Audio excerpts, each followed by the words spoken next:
What's up, everybody? Welcome back. And again, we are live from SaaStr. Let's go, day 2.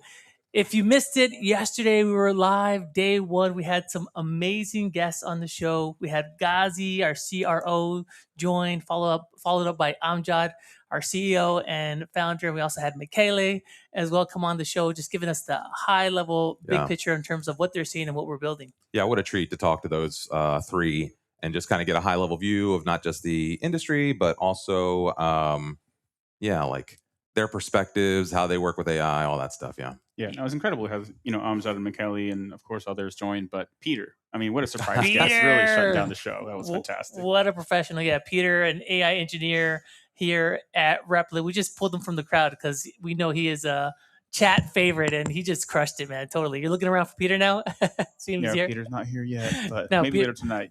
Yeah, no, I think we got scolded a little bit by Michele for getting Peter on here, having him for so long, because we need him back at home base cranking on new agent stuff for Replit. Wow, he was on for like 15 minutes, and 15 minutes in Replit time is like an hour and a half. True. Are you? Is anybody here like a little high? Feedback, there's like a little bit of high ping coming from somewhere. Yeah, I'm not sure if it's the room. If we could turn the room down just a bit. Yeah. Okay. Hey, so we've got a fun little show today, I think, also organized. We're going to be pulling people in from the crowd. We've been chatting with different folks. We got folks from the team, folks just from the community. We've got, I don't think we'll reveal that. The special guest in between. Yeah. Keep it secret. Yeah. So...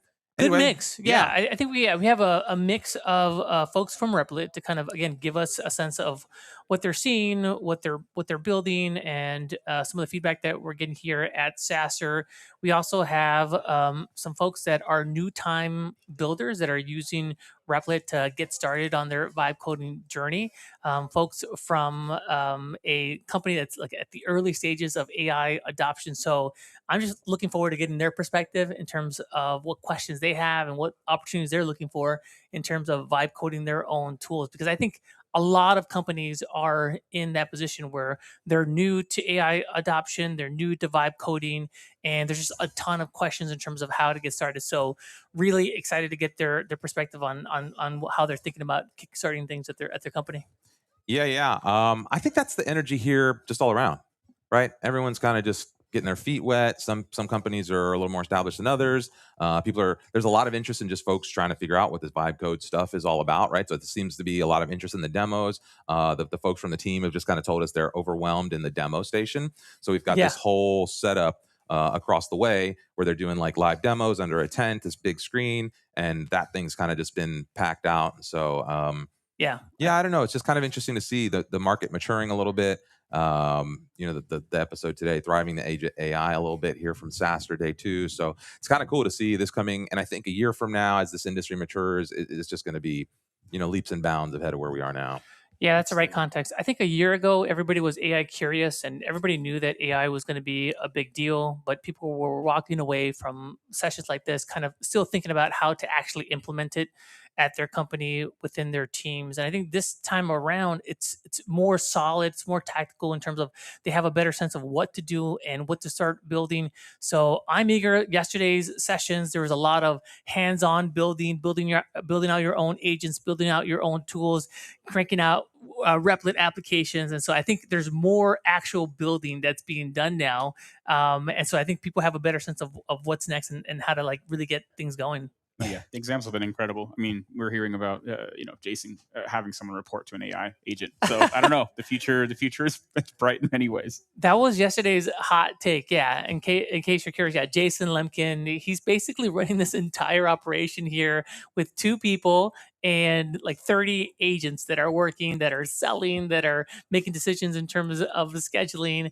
And Amjad mentioned that Jason was thinking about hiring someone like a person, but actually having that person report up to an AI agent, which we're kind of still, we're curious in terms of how that works out. But I don't know about reporting to an AI agent, but definitely having agents as advisors and things that give you input and give you direction, like totally, because these agents have so much context and can really crank through a whole bunch of numbers and give you a really good sense of what's going on. Yeah, I know. I agree. I think they're becoming the creative sidekick of choice for lots of people, right? And if you, let's say a couple years ago, if you had big budgets, you're a big agency, you're a big company, you could hire creative talent. You could hire freelancers, you could hire whatever, you can kind of bring the team in that you need.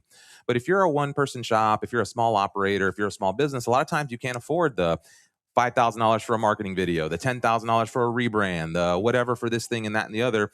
And so now you have this opportunity to tap into one of these creative sidekicks, your little agent, you know, go into Replit and throw a couple prompts in there, you tinker around for a little bit, a couple hours, and now you got the assets that you need, right? And again, whether it's Replit or whether you're leveraging any one of these other amazing tools that like seem to be sprouting up every day, it just becomes like a real moment where you're equalizing the playing field, right? So it's like this barrier to entry is kind of being lowered for anyone to get into this creative game, but then the ceiling's becoming much higher, and the expectations for like what it means to be a successful product, the type of market you should be reaching, kind of the polish of the product that you should be delivering at the end result. And so the expectation of the user is also going up kind of in parallel with that same kind of ramp. And so people think, oh, it's getting real easy to get into the game. Yeah, but lots of people are now getting into the game. So now the game is being elevated kind of to that next tier. And that's, I think, what we're seeing right now. Yeah, no, absolutely. And I'm excited to see what the results of some of this experimentation for next year for SaaStr is going to be like. I mean, last year was a totally different,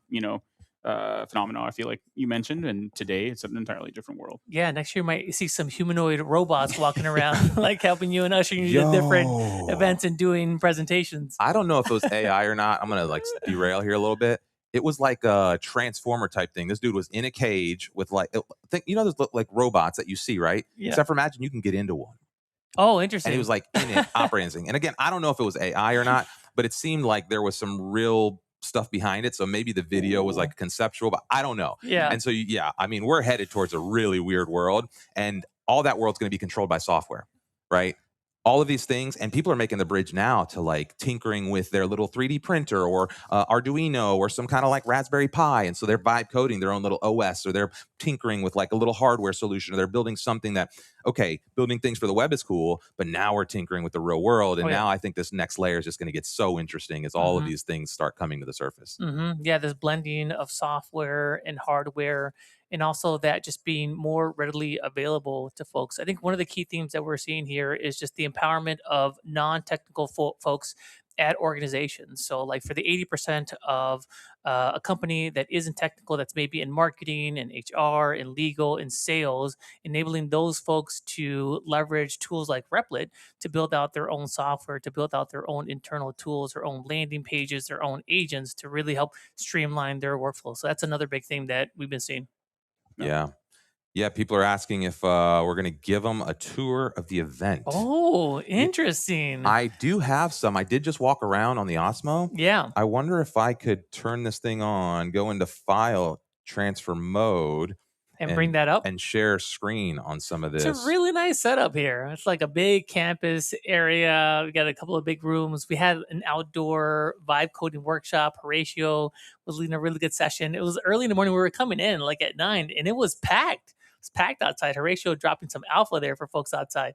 Yeah, give me some cover for a second. Maybe you and Francisco hold the air down. Yeah. Let me see if we can take these folks on a little bit of a tour here. Yeah, and again, this is what I've really enjoyed about this year's SaaStr is that there's a lot more hands-on building. So I think, again, last year, everybody's curious about AI. Everybody's thinking like, okay, yeah, this is going to be a big deal. But then you're walking away and like, well, how do I actually implement this? How do I actually build some of the stuff? And this year, like yesterday and today, there's just like a bunch of like hands-on vibe coding workshops. So we're hosting a bunch of workshops, vibe coding sessions 101, and we're having people take out their laptops and like, you're not just listening to a speaker, you're not just listening to Kody or Horatio talk about AI, you're actually following along and you're getting to build like the early beginnings of what you might use at work. No, absolutely. And I mean, again, I always talk about how much has happened, right? I joined Replit in July of last year, and people would ask me like, "Oh, is this a tool I can use? Should I begin to?" I'm like, "Yeah, just get started with it, try it out, check it out." And now when people ask me, it's like, "No, absolutely. It's like the lowest barrier to entry ever, and how much you can do and the power behind it is absolutely incredible." And we're seeing these demos in person, and we're seeing people. I mean, that's why these sessions are being so packed out, because people are now realizing anyone can do it, and they can truly automate, some of the things that get in the way of the creativity, or kind of the next steps of taking their projects, their companies to the next level. Yeah, and I feel like 2025 was like a lot of folks trying out vibe coding at home for their side projects, building out their own cool games and things like that. And 2026 seems to be the year that vibe coding is going mainstream. It's going into the enterprise. It's going into the business. And I'm not, there's a couple of key trends that I'm seeing that I think are making that happen. One, the models have gotten much better, and tools like Replit Agent have gotten really good at staying on task and completing a project and helping a new builder or non-technical person get to that wow moment really, really fast. I think it was much harder to do a year ago. And you really needed a fair amount of resiliency and stick-to-itiveness to get to that like wow moment. I think Jason Lemkin was a great example of that, just sticking with something until it worked. So he's been an early adopter. I think now we're at a point where it's just much more straightforward for you to go in and have Replit Agent one shot something in an application, and you like, oh wow, like I totally get it. I think another thing that's happening is that we're also building out the right infrastructure and tooling that is needed to have organizations feel comfortable about enabling their team to vibe code. So as we mentioned yesterday, like vibe coding is great because now as a non-technical person, you can build whatever you want. But the bad news is that if you're a non-technical person, you may not be familiar with some of the threats or risks that are out there as you're building something. So I think we spent a lot of time building out the right tooling and the visibility for IT teams to keep a bird's eye view on what their team is building to make sure that they're building safely as well. Yeah, and if folks are watching, I got the Osmo up here, so we've got a little bit of the cam walking around. Did some scooting around earlier to capture some of that, so you guys can get a feel remote what's actually going on the ground here. And check out this booth that we got here. Wow, that's professional right there. Hats off to Brendan, our events guy, who's going to be joining us a little bit later. So he's going to tell us about what it takes to bring all of this together. Yeah, and I think we're just a couple minutes from inviting our first guest, who I see in the background here. Maybe hi, ladies. Yeah. Kody's sitting over here. Kody's ready. Everybody's it's been a lot of fun, I think, to kind of be here doing this. It's exciting to like stream from the office or from the house, but when you get around like people and stuff, and I wish I think next time the setup's got to be like the backdrop. We got to get out. We got to get like into the atmosphere. Like we have this little speakeasy lounge over here, which is kind of like the escape of the conference. So it's like there's a bar over here. So we got like the cool spot with the music, and there's like video games and a little ping pong table and like all sorts of stuff here in the speakeasy, which is kind of where we're streaming from. But I could see future conferences and future events where like we're kind of just in the background and getting our legs out from under us, and maybe like while Amjad's on stage, we can like bring him in and do the thing, and then he comes down. It's like I'm just thinking, like you all see the production value step up, right? If you go back to the streams 3 or 4 months ago, 6 months ago, night and day, you see dude. like where we're going, and you watch, and just y'all keep watching, because we've got some stuff that we can't wait. So you're just kind of seeing us again build in public.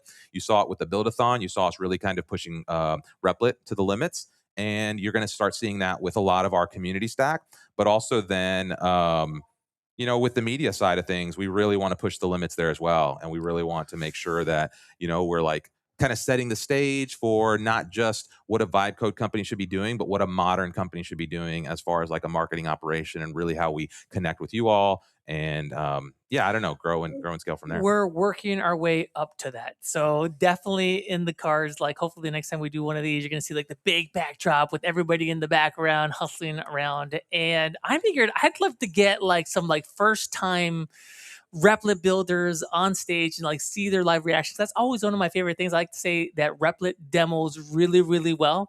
Give me 15 minutes with a new builder, a non-technical person, and let me show them Replit. And you always see like their face light up, like, oh my gosh, this is amazing. So I'd love to get more of that reaction on camera as well for everybody. Yeah, and shout out to Renee Cloudboy, who I think during the build-a-thon is exactly what he did. He went out around Union Square, got people's ideas, and literally went back and built them out live for folks. And I think he's going to be doing a few more of those kind of sessions where people just drop in their like ideas they've had for a while, their projects have been trying to build out, and then he'll just build them live and then have like a stack of projects. And then with parallel agents, right, you can just work on multiple things at once. So very exciting times. Yeah, totally. Like it's also something about like trying Replit for the first time. I always warn people before you introduce Replit to your friends and your family, just let them know to get some good rest in advance and just tell everybody they might be away for a while, because I've seen folks just like go like all out like those first couple of weeks with Replit, because some of these folks have had ideas in the back of their head for like 10 years that they just could never like really bring to fruition because either they didn't have time or they didn't have the right technical tools. And now with Replit, like they're one-shotting some of these things and they're adding features on top of it, and it gets really addictive. And so, like, yeah, if you're trying Replit for the first time, just heads up on that. It's a very common thing that I see. Like, you try Replit for the first time, be ready to go all in for a couple of weeks. Absolutely. All in. All in. All in, everybody. Well, speaking of, should we go ahead and jump in with our guests? Yes. And I think I have here, it's funny, because when I walked up, Manny was just chatting with these ladies, and let's bring up Lindsay and Julia. Yeah. You wanna? Yeah, sure. Okay, so we're gonna swap out Francisco, and we're gonna bring in two guests from the Get crowd. Over here, Lindsay, why don't you go over there? Yeah, Cool. We'll have one on my left here, headset in place. Yeah, and as we're bringing in Lindsay and Julia, just a little bit of context here. Just feel free to put on that headset. Pull up a chair, sit on the floor. Yeah. Admission is free. Pay at the door. We met Lindsay and Julia yesterday as we were setting up. And so who do I have? I have Lindsay and Julia. Okay, yes. Great. Let me turn your mics on. Yeah. And the folks are watching actually the little footage I was recording earlier as we were walking around. They're not listening to it, but they asked if we could kind of walk them around the facility a little bit. So while we're chatting and while we're moving around, I'll be bringing up just different footage. It's just kind of something fun to keep the YouTube video a little more engaging. But yeah, tell us about your experience here and your journey with Vibe Code. Yeah, kick us off. Tell us a little bit about yourself, what you're building. Absolutely. So I am actually a first-time Replit user as of yesterday. Ooh, bullhorn. I went to one of your sessions yesterday and, saw someone doing, building something live. And I thought, whoa, that's incredible. I can't wait to dive in. So actually, Lindsay and I stayed up late last night together, just vibe coding away our evening, and it was incredible. I told you. Awesome. Was that by chance Kody demoing, yes, building? It was. Yeah, there you go. Oh, you got the rock star. You got the primetime treatment there. Cool. Lindsay, tell us a little bit about yourself and your experience with building and Replit. Yeah, so I'm the VP of Marketing at Green Security, and I have to be honest, when I left SaaStr last year, I felt all the hype around vibe coding, and I went home not knowing how to do any of it. Yeah. And it wasn't until probably January I discovered Replit, got involved. We did a leadership activity where we were all tasked to build a prototype in 30 minutes for a new product. And seeing what everyone built and shipped in 30 minutes was insane. And so I've been what'd you build? You gotta tell us. You can't say that and not tell us. Come on, that's behind the scenes. But confidential. There you go. Yeah. Media trained. Really turn that mic off. Okay, so what are you doing over here? What I want to share is like going into vibe coding, not really knowing what to expect and how and where to get started. It was so exciting and so powerful to see what just 15 minutes. Yeah. 15 minutes of prompting and patience will get you.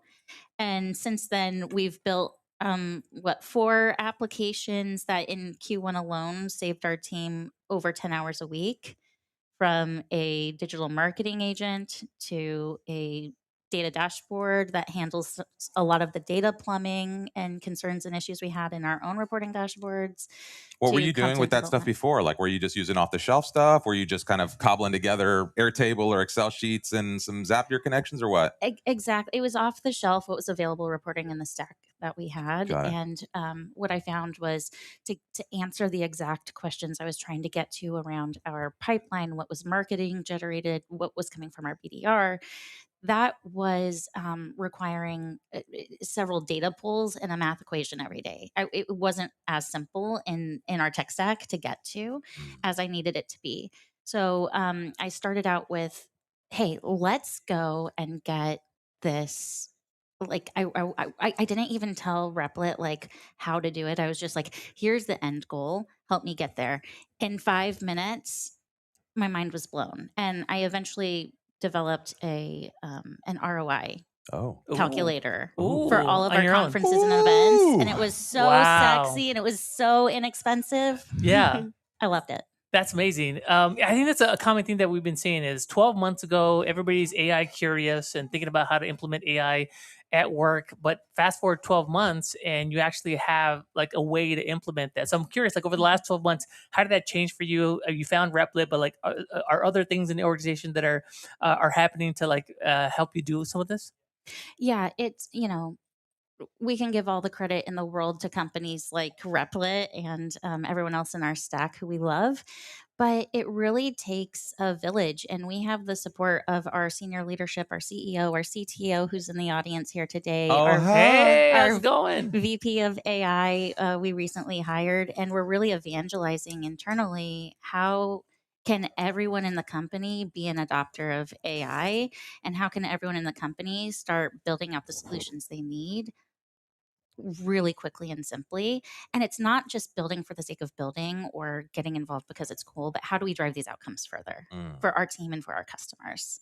And you're new to this whole thing. So like, how are you seeing this evolve? I mean, you said you played with it a little bit for the first time. So have you had much experience watching them kind of build some of this and now you're dabbling, but what's your kind of experience as you enter the space? Yeah. So I've been watching everybody else build amazing things and kind of was of the mindset of like, wow, they're all doing incredible things. Like I just don't know how to jump in and I don't know how to like, I know I can do cool things on there too, but I'm not sure how to start. It felt like a steep learning curve, but then I finally jumped in for the first time and it's so simple.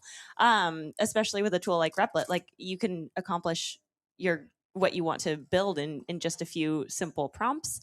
And so I think, starting out with just those goals of like the long-term vision and then seeing what it can build to get you there without kind of like, having that workflow already in mind has been incredible and a huge time save already. And just like the simple thing I built last night. Do you have a list of ideas that are coming to mind in terms of what you might be diving into next? It's definitely growing. I think, Lindsay and I are a 2-woman marketing team. So there's a lot we're looking to accomplish. I think now it's just prioritizing which areas to start in.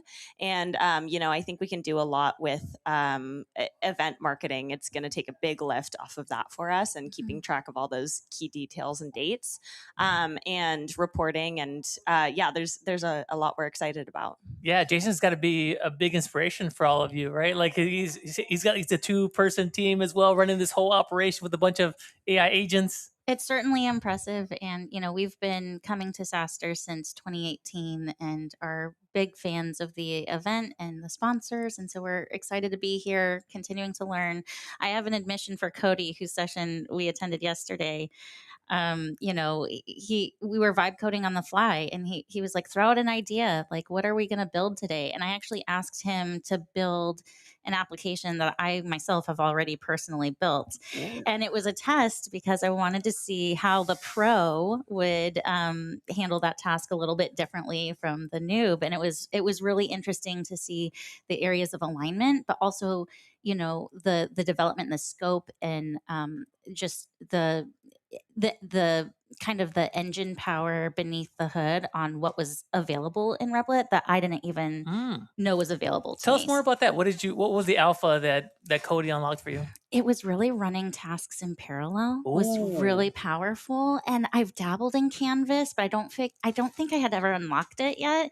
So it was really neat to see how you were building simultaneous like collateral with the app in real time. So that was really powerful for us marketers. Yeah, totally. We just rolled out a parallel task with Agent 4. I think it's part of this trend that we're seeing where code is much cheaper to produce now.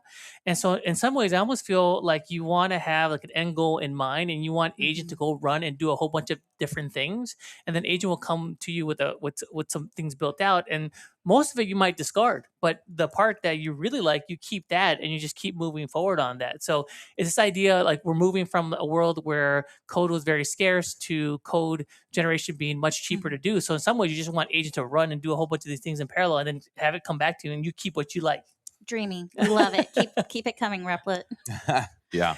as you're rolling this out within the organization, you mentioned evangelizing from the top down and giving you direction. Like, what else? What else are you putting in place? Like, are you putting any guardrails in place? Like any special training or like any special supervision? Like, how are you like making sure you're rolling this out in a safe way for your company? Yeah, so something really important about green security, we're a healthcare safety and vendor operations platform, creating trust and interactions with a third-party workforce within healthcare. So when you think about that, that's protecting the safety of patients and healthcare staff all day, every day.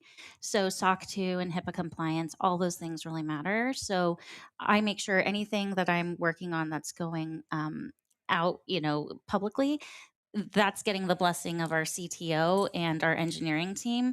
We want to make sure that we're using our AI tools ethically and responsibly. And part of that means not working as fast as possible, but building really great things, showcasing the value, and really making a case for a user built solution that solves a problem and it will drive outcomes. So making sure that that framework and those questions are being solved for as we build and deploy is really important for us. Yeah, totally. I think we've spent a lot of time building out the right tooling for CTOs and IT folks to feel comfortable with their team vibe coding. We know that vibe coding is being loved by operators, get them to build internal tools and applications, but like we really need to make sure that the IT folks are really comfortable as well with the organization vibe coding. Yeah, I'd be interested to know, as you're jumping in here, getting started, you're hearing all this about like you got to be secure and getting the rails in place. And what are you thinking about building? Like, what's got you excited? Are you like, is there a specific thing you're trying to like learn to actually put something together, or are you just interested in kind of how it's evolving and want to know the tool? Yeah, I think I need to get to know the tool a little bit better before I can fully understand which areas it can help me with the most. But I'm really excited in how it can help me with different. We have a designer that we use to create a lot of our collateral, but I think that could be obviously a huge help in getting some of those to market quicker.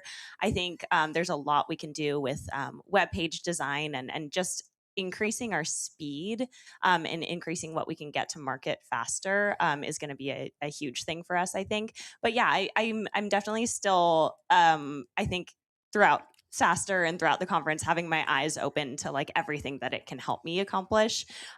So yeah, I'm trying to soak everything in like a sponge right now. And even today, we went to another session and learned about some design vibe coding, and it's just incredible to see that those can all be kind of like offloaded, and you can have things that are created that are actually within your brand guidelines and beautified in a way that are on brand and beautiful. So yeah, still excited to see which directions I want to focus on first. Well, here's a plug for our live streams. We go live every week, 3 to 4 times a week, where we cover all of that and helping you figure that out. So I'm sensing that we're going to see them in the chat, right? I'm expecting to see you in the chat with some W's. Where's the W's in the chat? Every week. That's right. All right. Well, I think, any other thoughts or questions you have for us, or any what can we answer for you? Oh my gosh. Turn this, flip the script here. Here's a question for you. As someone who's only just, starting to dip my toes in, where should I start? I mean, I'm in the next 30 days, which areas should I focus on most as a marketer on a pretty small team? I think the best thing to start would just be find a thing that you kind of do every day that you're just like, I don't really want to do this anymore, and see if you can build something that will maybe not solve that fully, but do the prep work for you, or prepare the assets ahead of time, or kind of be your assistant/intern that kind of gets things ready for you, so that like when you go to do your marketing function, whether you're generating ads or whether you're going to write blogs or whatever you're going to do, that kind of the groundwork's just done for you. And start thinking about, instead of like don't approach it as like, hey, we want to overhaul our entire marketing system.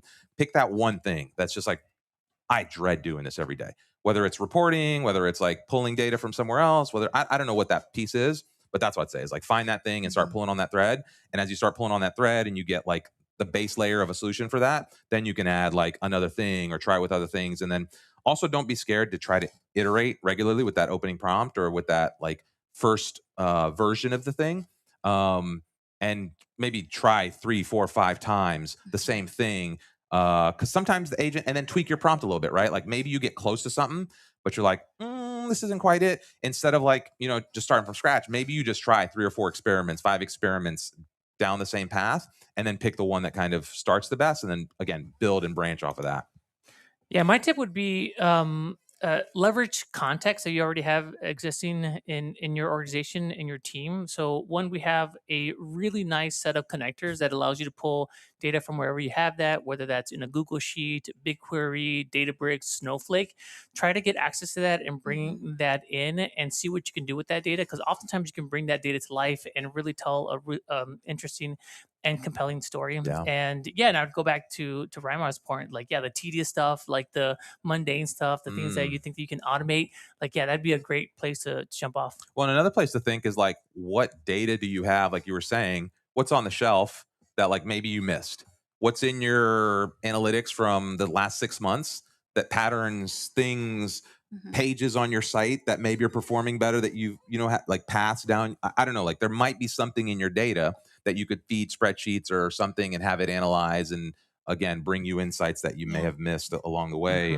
So it's not always like some traditional let's build a dashboard. It's like sometimes let's analyze these spreadsheets or feed it 5, 6 spreadsheets, give it some analytics, give it some other things, and then figure out what you pull in from there. So let me ask you this, as a part of the Replit community and marketing outreach team, what are your favorite applications that you've built using Replit? How do you use them? And, what can we pull from your expertise? One of the coolest things that we use on a regular basis is in action right now. It's this chat scrape app. So we have a browser extension here that is literally pulling in these comments in real time, and then it feeds it into a back end for us.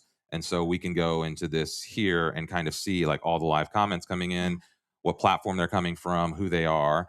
And then we have the ability to analyze those at the end inside of streams. And we've got analytics on all our videos. And we can kind of see how these sessions kind of compare week to week, what people are talking about, sentiment about the product, feature requests, support requests. And so like we can kind of see at a high level things people are talking about. So even if we don't respond all the time, we're kind of trying to listen in ways that, help us address the needs. So even if we can't, in real time respond to somebody, we can take that feedback in and try to put it up in the backlog for queues, whether that's a product update or some kind of shift in programming or whatever it may be. And so, wonderful. The other thing to call out is we recently hosted our biggest build-a-thon, virtual build-a-thon, where we had some 20,000 participants.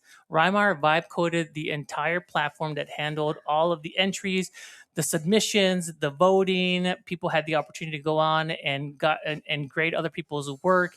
And 20,000 people on one platform, custom built for exactly what we were looking for. That was like a really, really nice tool that we've got now for the community. Yeah, and it's funny. There's 95 people still on the build-a-thon site. Like a week ago. That's wild. Yeah, and this ended a while back. But yeah, and this is not just like a website. This is a full platform where people are building. There's an activity feed on top of here, and we're showing it on the screen for anybody watching too. So even up to 3 hours ago, somebody favorited a bunch of projects on here, and so this is kind of becoming like a little social hub for the competitions and the things that we run. And this is again something we built internally. We're building a whole CRM for our community that shows their usage and kind of has these GitHub profiles for every Replit user that shows kind of proof of work for Vibe coders. One of the hard parts is like, let's say I'm an expert Vibe coder and I'm trying to sell into a freelance company. How do I prove that I actually use the tool versus somebody else who may say, yeah, I also use Replit, right? So how do we prove that? How do I go in and say like, in development workflows, you have things like GitHub, you have other ways to validate your credentials, but in this Vibe code world, you don't really have those mechanics. And so we're trying to figure out how do you, again, help professionals who are using this tool validate their work and also go to the market and, say, hey, I'm worth the money that I'm telling you that I'm worth. Look at this. And, if you start comparing against other people, it's like, hey, where's your proof of work? I know you don't have it. Well, Yeah. This is great. I'll be following up after SaaStr to get the details on this site and how the prompts you used to build it. Yeah, and I say like as you see something interesting out there in the wild, snap a photo of it, drop it into Replit Agent, and just chat with Replit Agent about it and see how you might build it for your particular use case. So like, yeah, Replit's also really good with brainstorming and working on ideas and then like going into build mode. So definitely like try that out too. Right on. Definitely. Okay. Cool. All right. Well, thank you guys. Lindsay and Julia. Thank you very much for joining us. Appreciate it. Hope you enjoy the rest of SaaStr, and we'll see you out there on the conference floor. Great. See you soon. Thank you. Thank you. Okay. And with that, let's. should we bring on our next guest? Let's just bring Kody right on up here. What's up, Kody? Which one's Cody's going to jump on for? All right, that just happened. By coincidence that you had some folks in your vibe coding session, like just hyping you up, saying like, you're doing such a great job, man. Tell us about what you were doing yesterday. Yeah, so yesterday we were just running these vibe coding 101 sessions. And so when we started off, I kind of had some script that I was going to do beforehand, but just kind of like interacting with the audience a little. I was just like, hey, I think they just kind of want to build some stuff. So we just like hopped over and started building out. And we're just taking ideas from the audience and like, hey, this is what we want to build. And then here are different ways you could approach it. Here are some features you might not have thought of. This is more effective ways of working with the agent, right? Where like allowing the agent to focus on the how. And so you can kind of give into the vibes, but you're really focused on defining what's the end state I want to get to and why are we going to get there? Yeah. And then you can use the agent and kind of lean into the agents deciding like this is the best implementation path for getting to that end state. Yeah. Right? No, I always say that Replit demos really, really well, right? Like you need like 2 slides and then like boom, like jump into a Replit agent and see what agent gives us. Yeah. Yeah. That's for like I've talked about this with you guys a couple times, but like when you think of like how we're kind of moving through the environment, right? There's like the concept from maneuver warfare, and it's going to become relatively popular in Silicon Valley, is like the OODA loop. Yep. And it's like observe, orient, decide, act. And then your tempo is like how fast you're going through that loop, right? Because like when you observe, it's like, hey, these are all the things I could possibly do. Orient is these are the things I'm going to focus on and like try to make my decision off of. Decide is like based on the things that I'm focusing on, what are we going to do about it? Act, implement, and then once you do that, you change the environment again. And so now you have to reorient on like the changes that just happened based on what you just did. Right. And so when you're working with the agent, like that whole process is exactly the same. And you're trying to figure out like, how can I most effectively sort of operate through this loop with the agent? Right. And the thing we were focusing on yesterday was like, hey, the way that you can kind of do that most effectively is doing something like on the Marine Corps side, we like to call mission type orders, which is you say, hey, this is the end state that I'm going for. This is like the outcome that I want. And this is why I want it. And then if you focus on doing those with the agent, then you allow the agent to make the decisions about like, hey, I have these tools and skills available for me to accomplish this thing that you're trying to get me to accomplish. Yes. Because when a lot of people go in, they'll put in like a 20-page spec with like, you have to do it exactly this way and all this kind of stuff. But the agent might be like, oh, based on what the skills I have available, that's not the approach that I would take, but it's just going to do it because you told it to. Right. And you end up with a worse outcome. Right. And so yesterday it was really cool working with people and like kind of seeing the way that they were changing and the way that they think about approaching the problem, where they were like, hey, like the thing I really need to focus on is like, what is the problem and what am I trying to solve? And then let the agent kind of help me with the implementation of it, of like, this is how we're going to decide to solve this problem. And that's a really cool thing that we've seen from Jason. He's talking about it all week for here, is that like, he's kind of moved to the point where like the agent is giving him suggestions. He's like, hey, instead of him just kind of like telling the agent, like, this is how you should do these things, is he's telling it what he wants as the outcome and why he wants it. And then the agent gives him suggestions about how to accomplish it. That's going to be the key skill, is how well you can articulate that end vision, the desired outcome, and then judge agents' work towards that end goal. So I think you're spot on. Like that's the skill that most people have to develop. I've seen that as well. New builders come in and they try to talk about what tech to be using, the stack and all that and all the details. And I say like, no, you focus on the end vision. What do you want to see come out of this? And you just keep driving the agent towards that end goal. Not only that, but then speaking the language. We talk all the time about like the core here is like you got to learn how to speak the language of technology. Even if you're not going to learn how to code, right? The more you're still at a place where the more technical you are, the more you can speak the language, the better you like results you can get from these things. Yep.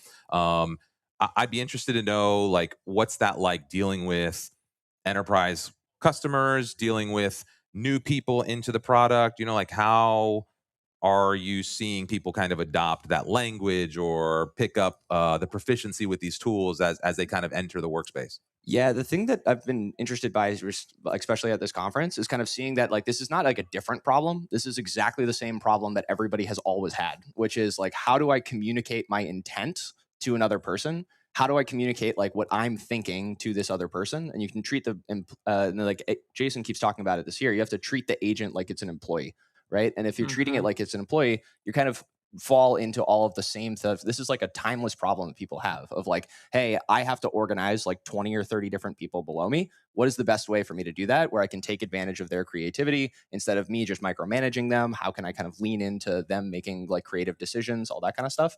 And so if you think about it through that same frame, then kind of all of the skill set that everybody already has over like their experience working in the workforce can apply directly to working with the agent, right? It's not like some special new thing that you have to do where it's like when you come in, like, can you get further if you like learn the lingo, all that kind of stuff?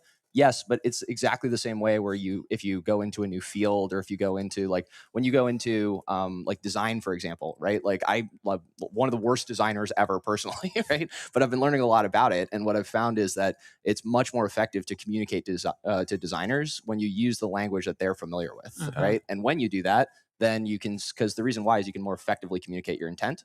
And so it's the same thing with the agent where it's like, hey, if you can kind of communicate this in a way where the agent can understand what the intent and end state is instead of speaking in fuzzy language or inaccurate language or using very fuzzy language like this is wrong, right? Like what does wrong mean, right? Like why is it's broken, fix it. It's like, well, what's broken? What piece of this is not working? Like, oh, hey, when I click this button, it's supposed to do this, but it doesn't, and I get this result instead. How can we fix that? Rather than like, it doesn't work. You know? Or even more of that, of like kind of really focusing on like what the end state experience is instead of like kind of micromanaging that little flow. Like you can describe the outcome that you're looking for, right? And then when you do that, and then you also tell it why, then if you give whys and you give the end state, then it will come back to you with interesting ways of accomplishing that same thing that you might not have thought of. I think this is why we've seen so many senior leaders and executives be early adopters of agent because they already have that skill set, right? That's a leadership skill set, delegation, management, and also reviewing the work of folks that you're delegating work to. And that's the same experience when you're working with an agent. So it makes sense that that is now the skill that everybody has to pick up. Like everybody has to be a manager, right? Yeah, well, let me give you an example of this, of like kind of like effective mission type orders, like on the Marine Corps side, and then I'll apply it into the agent. And this is like the example I always like using and seems to land with a lot of people is that there's two ways that I can like task somebody. If I'm like, hey, like squad leader, I want you and your squad to go take that hill, right? Then the squad just gets together, they go to the top of the hill, they sit on the top of the hill, now they're waiting around on the top of the hill, right? It's like, okay, but like, why did I want you to go take that hill? And the reason why was because there's like a valley and then we're going to have a troop movement through there. And I want you to have like, I want to have a guardian angel that can do overwatch across the valley or something. Right. So like the way I should have structured that, right, is that like my intent is that we achieve overwatch on this valley so that we can do a troop movement through it. Right. And so if the way that I communicate it is that way, then that gives the flexibility to the squad leader when he gets to the top of the hill and it's foggy and he can't see the valley to be like, oh, hey, like, the thing I'm trying to do here is to provide Guardian Angel Overwatch on the valley. So here's another hill over here. And based off of my understanding of kind of the overall intent of what I'm trying to accomplish here, I should be able to just kind of move up there. It didn't have to come check back with me because it's still operating within my intent and it's achieving the outcome that I wanted it to. Right. And so when you see that, that's like also a more effective way of prompting the agent, where instead of like, hey, this is a specific thing that is broken, blah, blah, blah, is like defining the end state that you're looking for and why you're trying to get there. And so then the agent will do interesting things as you're doing it, of like yesterday when I had an example where I was like, hey, I was trying to be a little prescriptive with it. And I was like, hey, I need like a QR code specifically on the board so that people can scan it. And then they will like give me their emails so that I can provision core accounts to them or whatever. But then instead of that, I was kind of describing the outcome instead of describing like the specifics of how to do the QR code thing. And then it was like, hey, I actually have like a better way of doing this, which is instead of like, hey, they scan the QR code and then they just like put the email in or something, let me also throw auth in front of this. And then I'll have it like different paths for it, where there's the admin auth so that you can review these things. Then there's the non-admin auth so that they can do those things. And then let me also give them like an open and Replit button. It had like a bunch of other interesting things because I was focused on describing the outcome that I wanted, which is I wanted them to like get core accounts so that they could start building stuff in Replit. And so the app that we ended up at the end was significantly better than if I were just focused on like, hey, this is the how implementation and you have to work within there. That's such a great prompting tip. So focus on the what and also context on the why.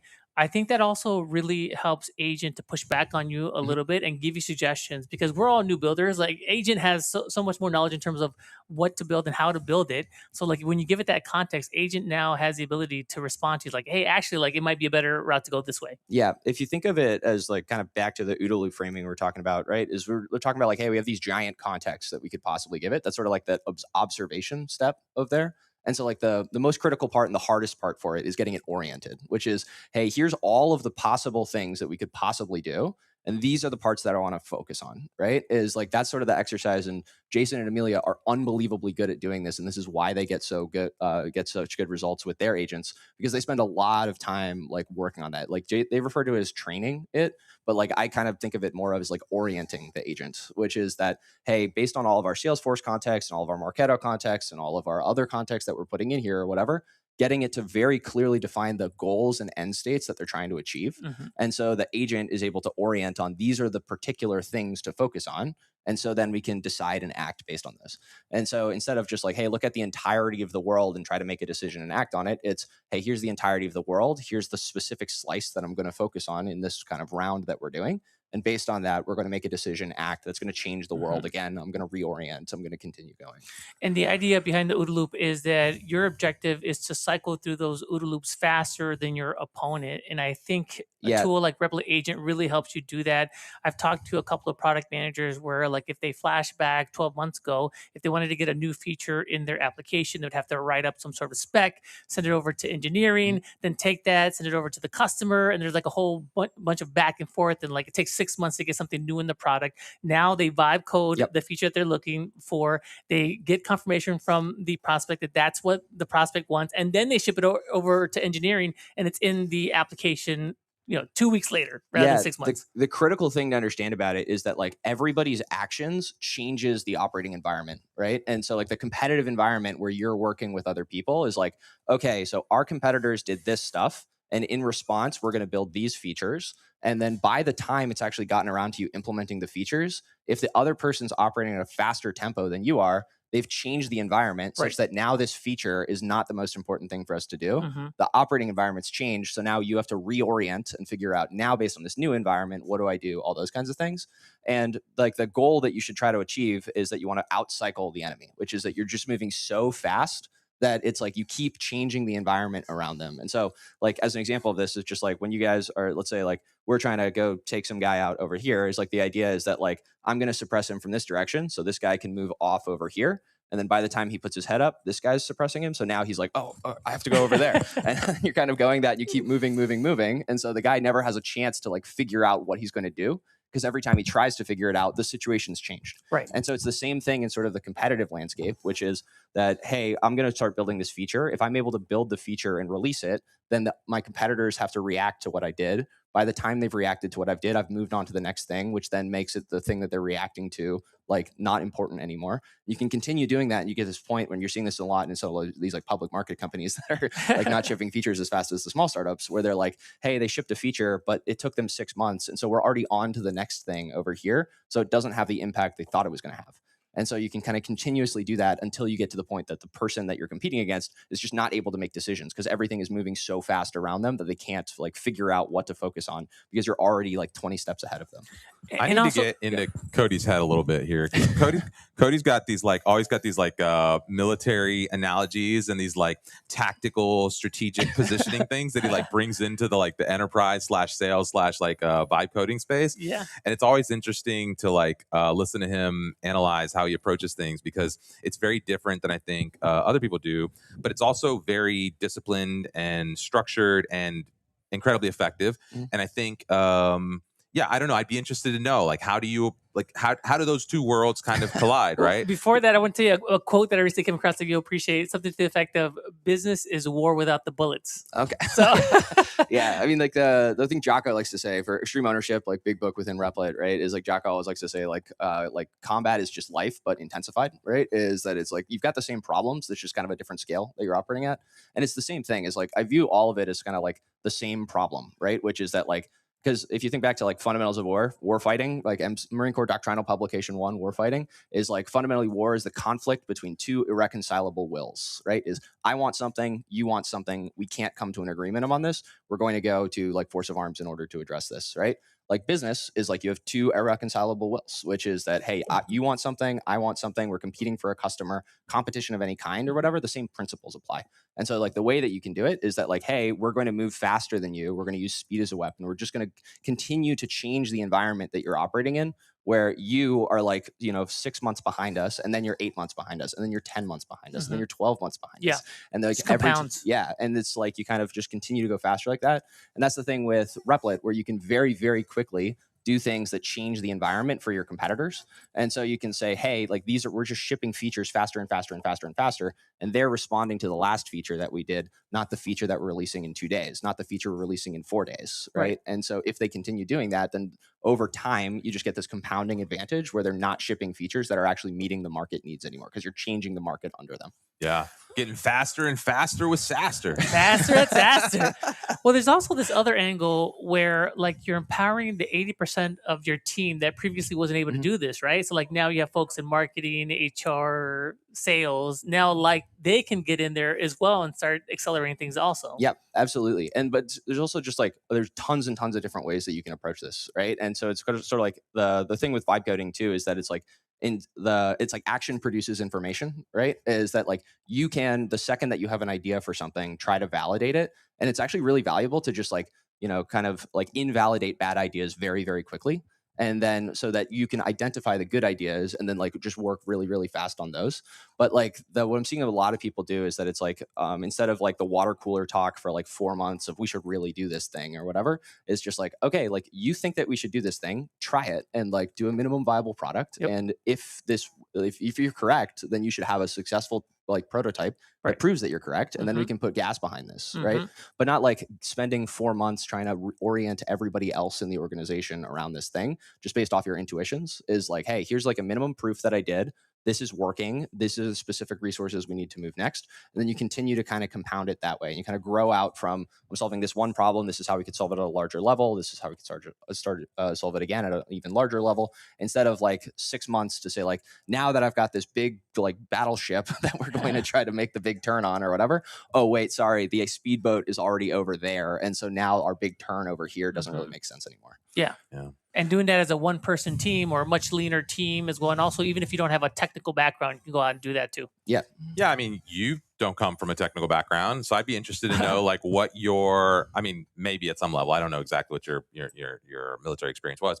But what have you, I mean, you've been with the company for a while. You've seen the evolution of this. You've seen the tool evolve. Tell me a little bit about the process of trying to sell this a year ago versus today. Yeah, what's like changed? You told me something the other day. We won't mention the competitor, but you said something like when you go in and you like compete against them, you're like, we will pay for your usage of them as long as you like actively build something meaningful. And then when you're ready, we'll show you how to do it properly.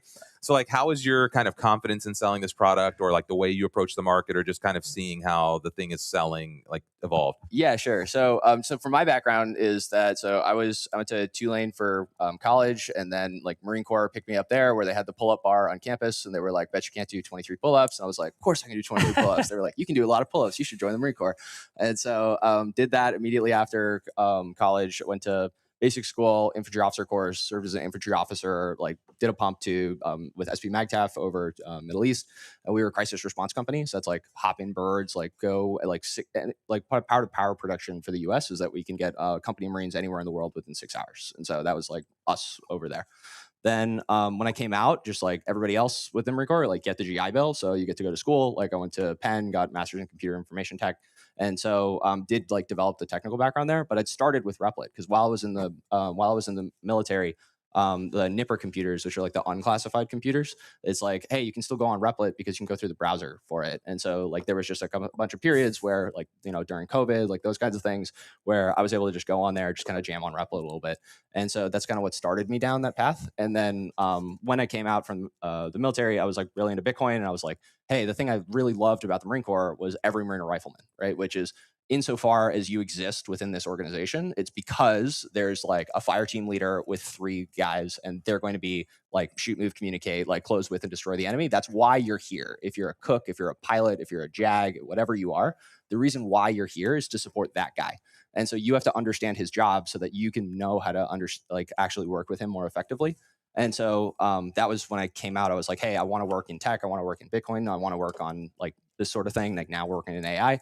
And like, you need to understand like the main effort of that, of like, hey, the most important people here right now are the people who are building and shipping software. So you have to understand what that is yourself so that you can most effectively work with them. And so then came to Replit and started this whole enterprise sales motion, because at the time, Replit didn't really have, it was mostly like a direct-to-consumer product, and it was more of like social network, a little bit on top of GitHub. There was a lot of sort of social aspects of it for consumer side, but we just started getting a taste of like people showing up and saying like, hey, I built something with the agent and I put a company problem in here. It solved it. I put it out in my company. 10,000 people are using it. My IT team wants to know if you guys have SSO.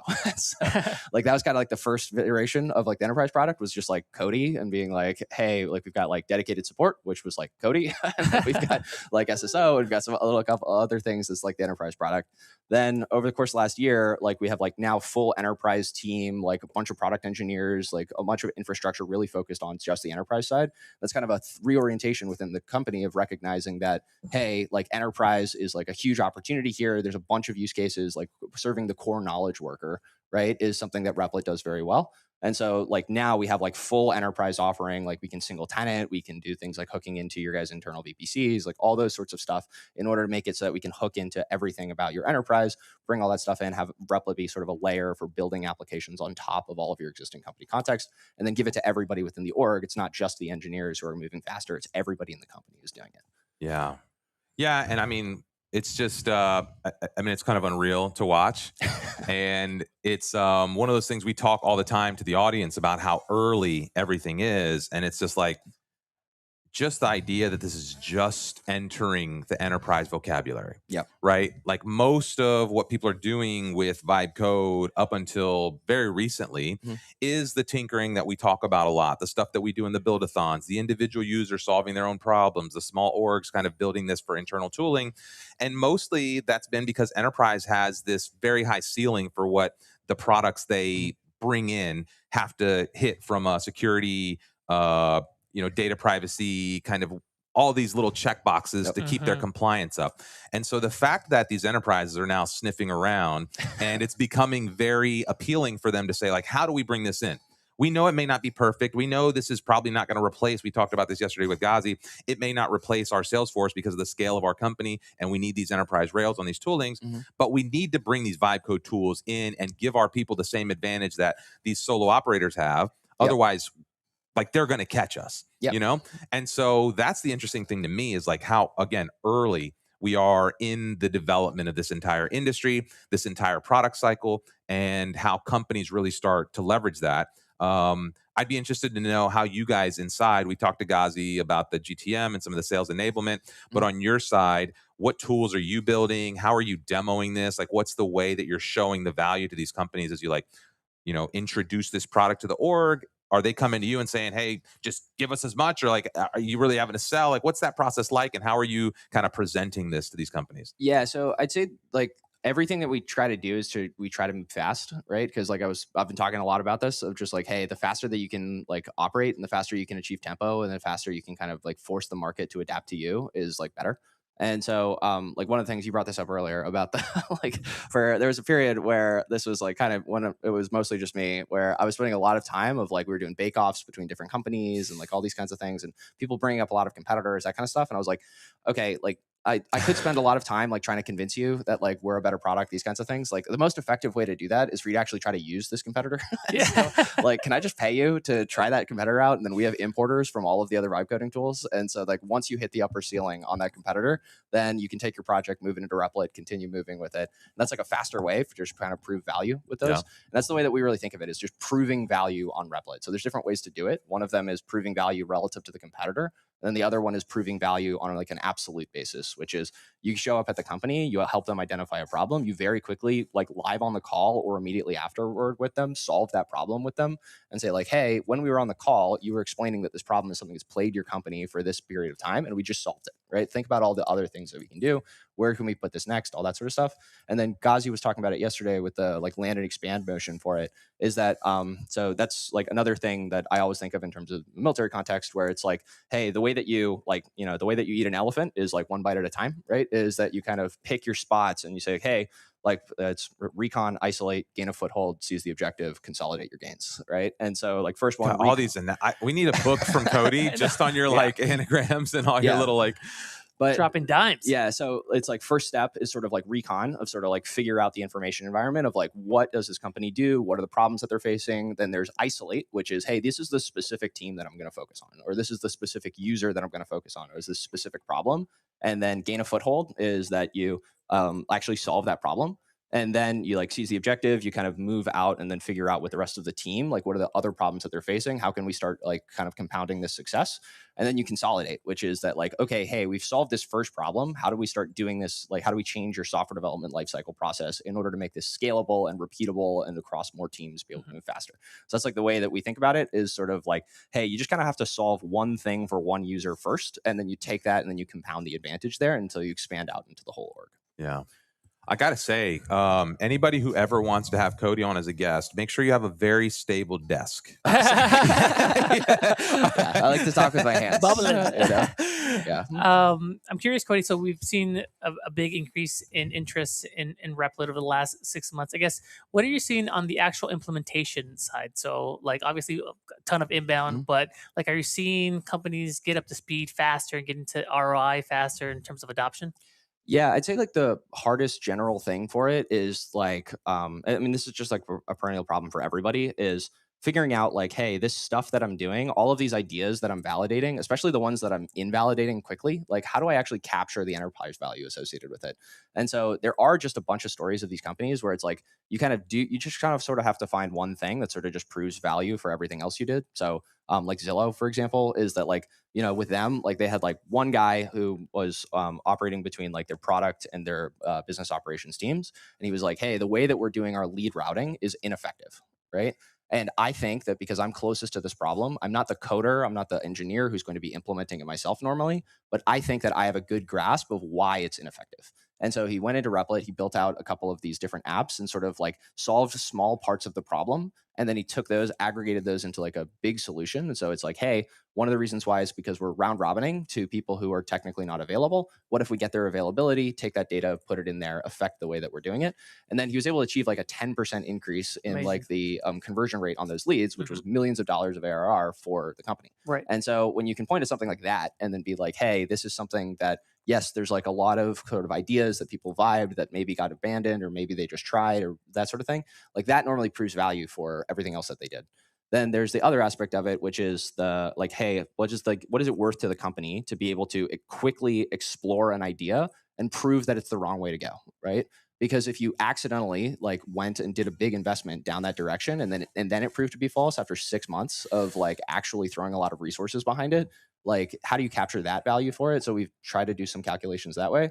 And then the other way that we do it is say like, hey, this is how long it takes for you guys to ship software. Generally speaking, this is what the value of that time is. If we can compress that time down, like how valuable is that to you? So there's different ways that you can frame it. And depending on the company and depending on the outcome that you get, you can frame it differently for those. But that tends to be the way we think about it, is like, can we collapse the time down for exploring an idea that worked? Are the ideas that are working extremely valuable? And is there value to all of the ideas that you can quickly invalidate by running tests faster and running prototypes faster? Very neat. Yeah, I think faster is the takeaway here. It's like everything, the expectation of how quick the cycle, the iteration cycle should move is like just accelerating. Yeah. And I think that's becoming now kind of a core expectation at a lot of levels. And so I think, again, I get frustrated sometimes when I work with people outside of this speed or space or kind of who understand this, where I'm just like, oh, you just don't get how, like what's happening right now. Like Pace. you're not understanding the pace that's required to kind of keep up in the space here. And I think that's this paradigm that people have to adopt and think about and start to understand about what's coming here. Yeah. You know? Well, that was with Jason. If you saw Jason, like he always emphasizes this every time where he's like, hey, you have to define the problem down, and you have to say, hey, I'm not going to build an agent that's going to solve my whole sales cycle, right? But I'm going to focus on a specific thing that is underserved right now by the human that I can define in such a way that I can probably solve it. So like the way that he first got started with some of his AI SDRs was he was like, hey, let me build something that just does re-engagement of people who went to a previous SaaStr who I already have contact info for, who I can try to re-engage to come to this new SaaStr. So he's like, that's a very limited problem, which is based on the data I already have for them. Can we draft emails, send emails, see what the conversion rate looks like? And can we improve that number over time? And so when he started just like defining it that way, and then that kind of grew out, because once you solve that one problem, then you can kind of scale it out for those things. And then he found like a couple other places where he's still doing a lot of things himself, but he's saying these parts of the problem I can define in such a way that I can solve it using an agent or SDR. And then the other piece that he's doing is that he's skating where the puck is going. He's seeing that, hey, like this isn't working today, but probably the next model release is going to make it work. So let me position myself such that when that happens, like it's just going to overnight start working. And that's something we do on the Replit side too. There's a lot of stuff that we're doing like multi-year investments on, and we're kind of like the parallel agents, for example, is that like that was using infrastructure for like our copy on write file system that lets you do like kind of the free forking within there. Like that was like a 5-year bet that that we did for like starting like years ago. And that was, we were kind of waiting for the agents to get good enough and the models to get good enough that they could resolve the merge conflicts after the forks. But like the infrastructure we'd already built on our side. We have a lot of that infrastructure where we're kind of waiting for the models to catch up to the capability that we need to turn it into like a really good, nice packaged product to give to people. Right on. Amazing. Kody, I think we could go for a lot longer chatting with you. If you're interested, we're going to do a live stream for our enterprise users only on Monday. So be on the lookout for that invite. We're going to have Kody and also Nico as well to talk all about enterprise and what's going on in the enterprise world. So Kody, thank you very much for joining us. Appreciate it. Totally. All right. See you guys. All right. We'll be right back with the next guest, everyone.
All right, what's up, everybody? Welcome back. We just did a little swap-a-diddle-do. We got another guest. Kody's always a lot of fun to chat with. His energy is infectious. And it's just kind of cool to get a glimpse in.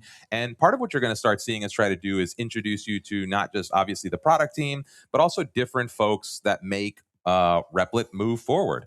And a big piece of that is the design, the aesthetic, the brand, how things look, how they feel, what's the experience of interacting with Replit, which is, where I'm excited to introduce Philip. I think this is the first time you get an intro to the community as well. So it is the first time. Yeah, thank you so much for having me. You guys, by the way, doing an excellent job. I'm absolutely crazy that your energy so high, great vibes. Thank you so much for doing that. Thank you. Appreciate it. That's a good way to kick off the interview. Here we go. Let me write that one down. W's in the chat. Where's Tommy at? Save that for the performance review, Francisco. There we go. Just clip it and keep it in the file in the back. That's right. Excellent across the board. Oh, man. Why don't you tell us a little bit about yourself, a little bit of background in terms of what you, and also what you're doing here at Replit? Absolutely, yes. So thanks again for having me here. My name is Philip. I lead brand and creative at Replit. So I'm responsible for not only what the brand shows up in the world, what our strategy is, what our positioning is, but also all the creative output that comes with it. That includes what you guys see literally here, what you guys are sitting on right now, but it includes also our campaign work. It includes our experiential work that we're doing right now. I hope we're going to get a chance to talk about VibeCon in a little bit. We have to. And many, many other things that we have cooking. And we just getting started really to roll out our new brand. We went through a complete rebrand on our end. We went through a repositioning of the brand. And it's a super exciting time really to work and be at Replit because we're really just getting started with what's about to happen. Mark it on your bingo card. We're just getting started. Can you walk us through that process? I think that's so interesting, Philip. You're introducing a new category, a new product to the world. We keep talking about vibe coding going mainstream. So how do you think about that as a designer, as a marketer, in terms of like really selling that message? Yeah, so I think it's worth taking a tiny step back and even thinking about where Replit even comes from. And I'm talking almost over a decade, right?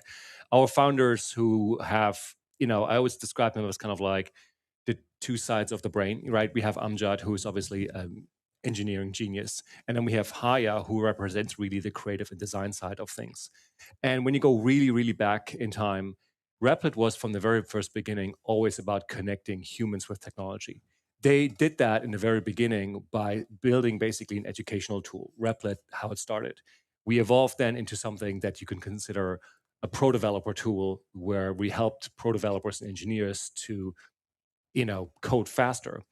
But today we're actually a creative platform, a platform that helps everyone on this planet to build software without any form of code whatsoever. And that is the evolution that we're basically going through.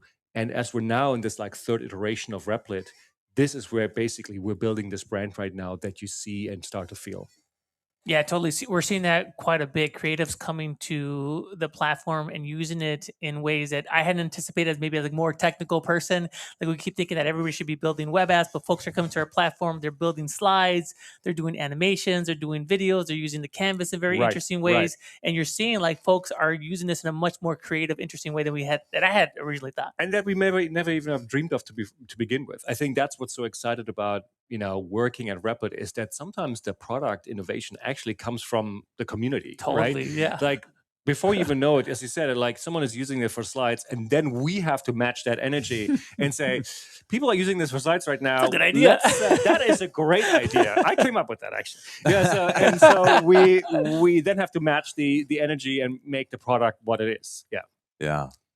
Yeah, I think that's an interesting thing when you have a product. I talk regularly about there's this emergent property that is brewing around Replit. Yeah. And I think a lot in just the AI space in general. And what I mean by that is that when you put tools like this out into the world, they have ramifications that are bigger than what you could ever imagine. Yeah.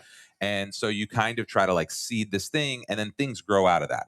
Right? Whether that's coming from internal tools or whether the community does something or whether somebody takes this tool and just builds something really cool, things emerge from that you could never kind of have imagined going into building the primitives. And I think that's part of what makes this so exciting is that there are so many places where this is branching off and sprouting out and so many people are using it in different ways that it's really hard to know like what the full potential of this thing is and where that will go, especially as some of these more general creative use cases start sprouting around. Right. And I think that's where our brand positioning comes in, right? Like we are positioned ourselves as Replit who puts your ideas to work. And that's a very important message that we want to get out there, which is really a massive difference also to our competition. When it comes to Replit, in this entire industry that we work in, giving access to creation and giving access to software creation specifically is great, but in a weird way, we're almost considering this like table stakes. Sure, we can make this easy for you to get in there, but what we're offering is, a brand and a product that actually works in the end. With a lot of our competitors, you're going to very quickly run into a thing that's like a wall. You're just going to be like, okay, great, I get a prototype going, but if I really want to scale this up to something that actually functions out there in the real world and has an actual impact, I'm going to hit some kind of wall out there. And that's where Replit really comes in and goes, is like an end-to-end solution really for you. And so for us, it's very important that we on the brand and creative side communicate that message, that we are really standing for the idea of putting your ideas to work, that there's a reality in the end that is being altered, that is being changed because your business, your idea has an actual impact on your real life. And it doesn't live just on your phone, doesn't live just on your screen. It really changes your life and it changes the lives of the people you touch.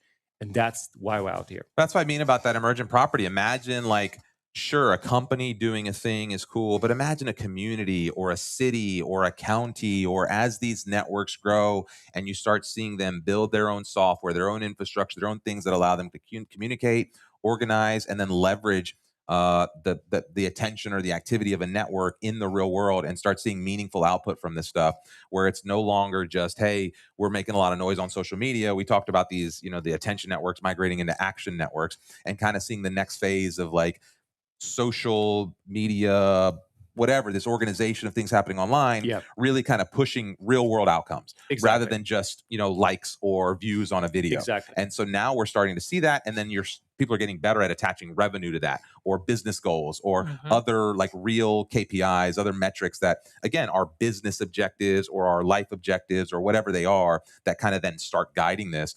And it's interesting to see the operators who are, doing these things, right? You have the teachers, the plumbers, the random folks on the ground level, especially the Build-a-thon revealed that to me as we're going through these hundreds and thousands of submissions, and you start to see like, oh, these are not the traditional software developers. These are just people out on the ground level building really cool things, solving their own problems in a way that really just has never before been possible. And that is like, just, again. Yeah. And you hit it. It's both on the personal side. It's also on the business side. We just did our build-a-thon, and we had a couple of really good, interesting business builds there. But we also had a lot of personal projects. Somebody built a game for their kid that was having trouble with spelling. She built out that application for her son. Now she's sharing it with the world. We have folks that are building applications to help manage their elderly parents.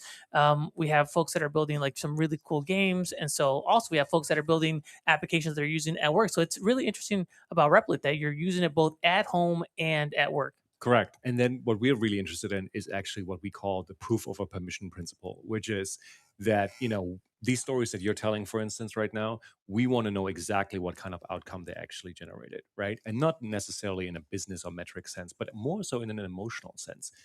The story about the kid, that you just mentioned, like, we want to see what that actually looks like in the real world. What really has changed for them. Can this kid, read better, like speak better? What are the actual emotional implications that come with something like this? Sometimes these things do live on the business side. Sure, if you build some kind of like business tool on Replit, you're most likely going to generate more revenue. Your business is going better. That's fantastic. That's a story that we're super interested in, and we're also happy to take these stories on. By the way, shout out to everybody out there. Please bring us your stories. But the thing we're even more interested in is like, how did that change your life, and how did that make you feel? How did that make your own community feel, and your customers feel, and the people that you exposed your product to? Can you tell me about how you strike the fine balance? Because in some sense, Replit is great for technical folks, but also non-technical folks. It's great for folks that want to use it at work, but also for like their own side projects. Like, as you're positioning Replit, like, how do you target both, or do you try to like look to where the puck is going and just see like everybody becoming a builder in the next 2 years? Like, how do you think about squaring that? Actually, I don't. Perfect. It's very simple, because in the end, this is all the same thing, right? In the end, sure, I don't think about it because our consumers don't think about it, right? Like, if your idea is a business idea, you're not thinking about other people having non-business ideas, right? And the same way the other way around. Yeah, like if you're building something for your local community, if you're building even something for yourself, you're not sitting down there, yeah, that's my idea, but someone else is probably making $1 million right now on this thing. You are fully invested into what you're doing right now. Yeah. And this singularity around your own idea is what really matters. In the end, it is your idea that we're making work. Yeah. Not someone else's, not a group of people. You as an individual, your genius idea that you had, that's the one that's now being put to work. Yeah, and we talk a lot about, the ability not just to bring that idea to life, but how the incentives and financial model of doing so is now properly aligned to enable that. Before, if you had this idea, you had to either go raise a bunch of money or you had to be technical yourself to get the prototype to a certain level of traction. And typically that involved spending a bunch of money to get to a place where you could even present this from a prototype standpoint or from a design standpoint or whatever. Whereas now, for a few dollars in prompts, a couple hours of your time, you can go and stand up. Again, it may not be the full scale version of your idea, but at least the root, the seed of that idea can kind of be taken to market, and you can then start building on top of that. And you don't need to have millions or thousands of users, right? Yeah. Like the 10 users, the 50, the 100 users can still make this thing viable. And that's just not been exactly. And that's again going back to this principle that we're building our brand around of like proof over permission, right? Like historically speaking, you were proof really over permission. Write that down. I'm writing it down right now. Underline. Historically speaking, you always had to have some sort of permission to get your ideas to life. And I come from a background of a business that makes ideas, right? If you work in a creative industry, in advertising agencies and design studios, ideas is literally a product. That intellectual property is what you're selling. And they're very, very, very fragile. And they only exist in the real world once you produce them, once they're actually being executed, right? And in order to do that, you have to go through many, many, many layers. Some of these layers are financial. Someone needs to buy this idea. Others are authoritarian, right? Like someone needs to approve this idea.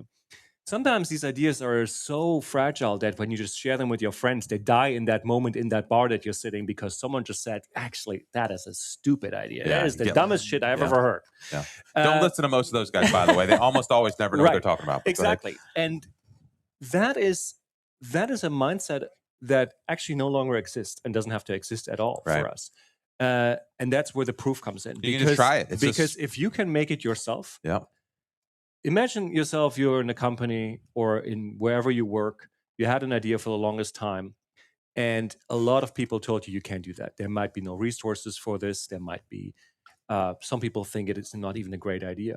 You can obviously tell people all day long about this, but there's always going to be this doubt that this is great. Right. I think that's the whole concept of like the idea is irrelevant anymore. It's the execution. It's can you take it to market? It's can you do the thing? And but in reality, the idea is so important, right? And that's why when you can prove it, right? When you show up there and say, hey, this is my idea, you don't even need that permission anymore because you just already proved that it's there. I guess what I mean by that is like you could have this grand idea and it could be the best idea in the world.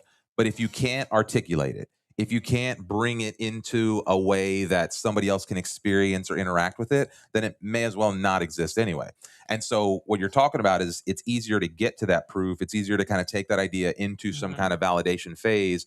But still, we talk about this all the time, that it's not just like, okay, now the idea is out in the world. Now I got to show it to people. Now I got to bring it into the market. Now I got to figure out how to like actually do something with this. So proof doesn't involve just, hey, I have the thing built or the idea is now a touchable thing. Proof is the market is seeing it or there is some kind of correct. Yeah, exactly. And I think that's really where the liberation comes in, right? Where we are giving people the chance to say, hey, you can now prove your idea that you believed in so firmly and nobody else from your friends, your family, your coworkers or anyone did. You can just do it yourself and you can just prove to the world that you were right. And that will change. It will actually change reality in that moment. Yeah, and I've also seen people really light up when they have a problem, they solve it with an app built in Replit, and then they find out that there are other people out there that might benefit from that as well. Right. So they solved it for themselves, and now they can help other folks with that issue as well. So not only do you get proof, but you also get impact. Correct. And leverage in terms of sharing that with the world. Correct. And that's where I think Replit is uniquely equipped to take it to exactly that level, right? Because it's one thing to just present like a prototype, The other thing is, do you have a working product in the end? And that's what we also mean with proof. It's like, this is not just like a little sketch on the wall. It's like, hey, great PowerPoint presentation, That's somewhere in the middle of that process. But what actually matters in the end is like you showing people the actual end result. Yeah. You showing them, look at this thing. I already built it. The thing we were just talking about yesterday, well, I just built that thing. And guess what? It has only X amount of users, That in a conversation or any kind of argument that you potentially could have, even in the, business or friend context, that will shut down everything right away. Well, I heard a story recently. It's one of these AI schools, and it's a little controversial because, again, in the proof, they don't have the long benchmarks of the educational studies of the students, whatever, blah, blah, blah. However, what they do have are all these videos of students who are way younger than the average reading age who are actually reading. Right. And so it's like, what else do you need, people? Exactly. Like, how many reports do you need? It's like, here's all these videos of kids learning to read years before the average kid learns to read.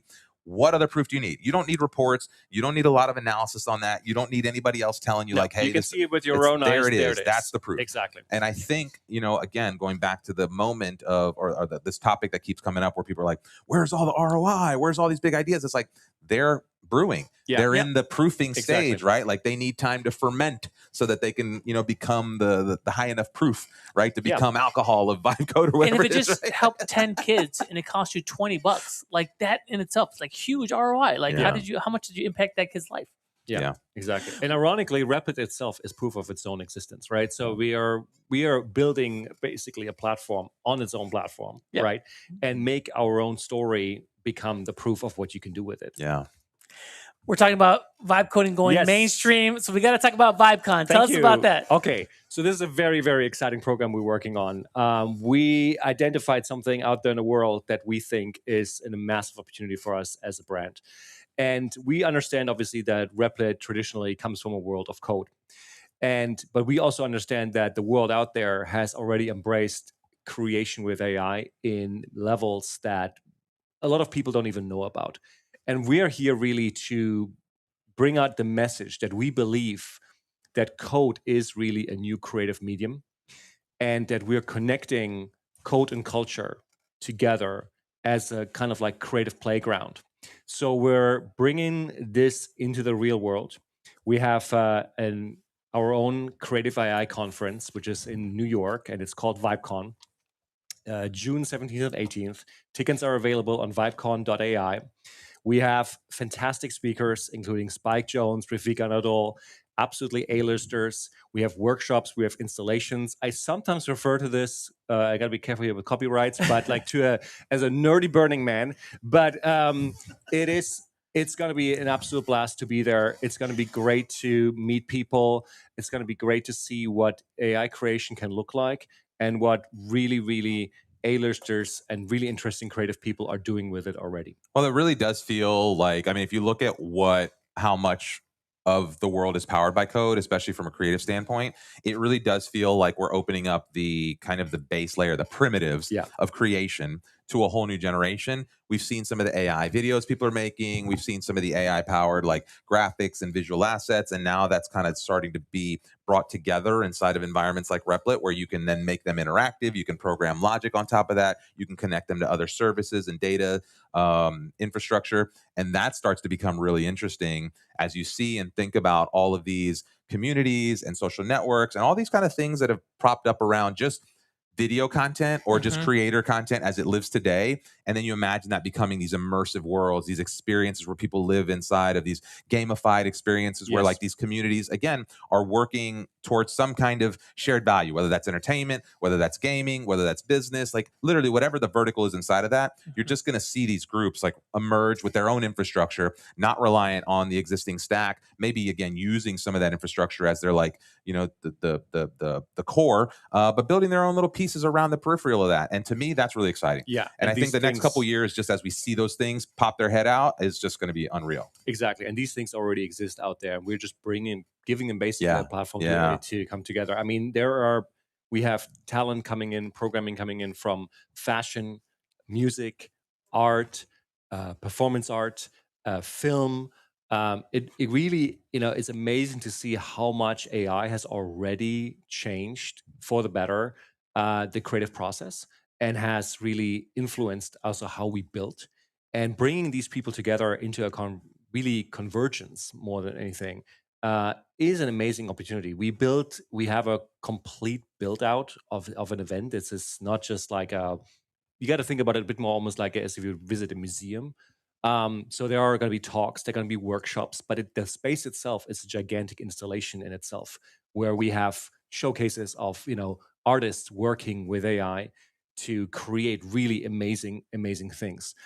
So we're super excited to host this in New York and the Lower East Side, and for 2 days. And we hope to bring a lot of people in there. Who should be attending? Honestly, everyone who's interested in creation with AI.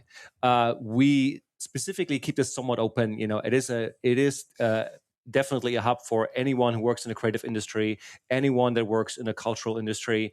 As I said, film, art, music, fashion. Those are all industries that already are like working with AI right now, and we're really bringing this just like onto the stage, having fantastic conversations there. And anyone really also out of our core community, anyone that's been ever dabbled with Replit, is welcome to join this and really see where creative AI can take you.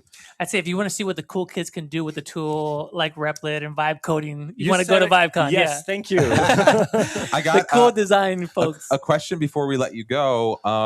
You mentioned some of the types of creators who will be at this event. Oftentimes, there's like this back and forth between the Luddite creators who are like, AI is the worst. And then there's the other ones that are leaning in and saying, look what I can do with AI. Yeah. What are you just seeing generally in the space? You're in touch with designers and more artistic folks. And like, what's your general take on like, I mean, it seems a little split, but it seems like people are starting to understand like, hey, I kind of have to learn how to play with these tools. And then there's like this other group that like, I know I have a couple friends that are just like old school traditional artists. And they're like, oh, it's not for me. Yeah. I'm just like, and I hear that and I'm just like, don't do that. That's not the right perspective. It's like, you can still be a beautiful and amazing artist and then use these tools. It's like, I think this is just we have a very optimistic perspective towards this. Yeah. And I think the people that we bring into VibeCon as well, we do have this conversation, and I think it is good to have. And we bring in it actually also on stage. I mean, Amjad is meeting Spike Jonze, which is one of the most, A-list directors there are on the planet. And even having this conversation, I think, is a good one to have. That being said, I think VibeCon in itself is, in fact, the proof that it can work for you, that you can make fantastic creative contributions to this world using AI in different ways. Some of these installations and some of these talks that we have going to show you, okay, they go very, very far, and everything you might see is actually AI generated. Sometimes it's a hybrid model. Sometimes it's just infused a little bit. So I think that's where really the creative industry is like, trying to find their way into this. But a lot of times when you work with the work itself is the creative process, right? So this is what makes it so exciting, that there is not this like predefined solution saying, yes, this amount of AI is exactly the right amount. And this will continue, I think, for a very long amount of time, that we're like finding exactly the right ways to use it. We'll find new tools to use it. We're getting better at it. Some things might even not work out, which is also very exciting. Yeah. And we'll learn from that and keep getting better at it. Well, and I think this is one of those moments where like we're all captivated by the tool because the tool is new, but nobody cares about the tool. What they care about is the end product. Yes. Right. And so this is going to be one of those moments where it's like, maybe we're not just in the classroom learning how to tinker with Replit. Come to the live streams for that. But what we're going to do is like show you the potential of if you learn how to manipulate the code, if you learn how to build the things, and you get in touch with this creative side and the culture, here's the things you can do. Here's the impact you can have. And I think we talk about this a lot, right? Like there's this idea of this technology fading in a few years, right? Just like right now, we walk into a room, you flip on a light, you just expect the electricity to work. But if you'd have gone back to the beginning of electricity, everyone would have talking about like, this is an electrified XYZ. Yeah. This is a new thing that's electrified. And we talk about this all the time. We're like, you don't necessarily have to say this is the AI thing or this is our AI powered blah, blah, blah. It's just, what's the solution? What's the problem you solve? What's the end result for the user? And I think that's where this is, kind of pointing to. It's like, yes, the tool is here. The tool is powerful, but here's how you can really focus this thing and achieve some beautiful art, some real cool interactive experiences, and really just connect with the culture, which again helps with distribution, helps really elevate the game of what you're building. Forget so much about this is the AI thing. This is just something cool, right? I think you're seeing that on the film side in particular. Like you see a lot of folks that were skeptical to AI generated video, but now like it's getting really, really good. And you're seeing how you might use it in telling a better story. And also how it opens up accessibility to more and more folks. So like now if you're like some sort of indie director somewhere in the Midwest and you want to put together a really cool and compelling story, there is a tasteful way to integrate AI into that, into getting that story out into the world. And I feel like you're going to see that same conversation across many different types of areas, many different types of mediums. And so I really love that attitude you had. Code is a new creative medium. Philip dropping some real gems today. Thank you so much, guys. You're amazing. Thank you so much. Yeah. Any other thoughts? What's my last question for you is, you're obviously putting this together, incredible, conference. What are some of the things you're exciting about? What are you seeing out in the design world that's exciting, that's kind of infusing a little bit more AI, and maybe even how are you using it? That's a good question. I think honestly, the kicker is that every day you wake up, right, and there is something new out there. Be it a new competitor, be it someone else that built something with it. I think being in this industry for a while, you also realize like we've been almost like thirsty for this kind of moment, right? Like that you're not just like. I think there was a moment, I think, in the creative industry itself where it plateaued for almost a bit, and there's such an enormous energy right now in the world where people are pushing out more work than ever. And it is absolutely amazing to wake up every morning and see, okay, someone did this video, someone did this, someone built this thing. It is really incredible. It's almost like, and it's a pleasure to be overwhelmed with it. Yeah, that's amazing. I love it.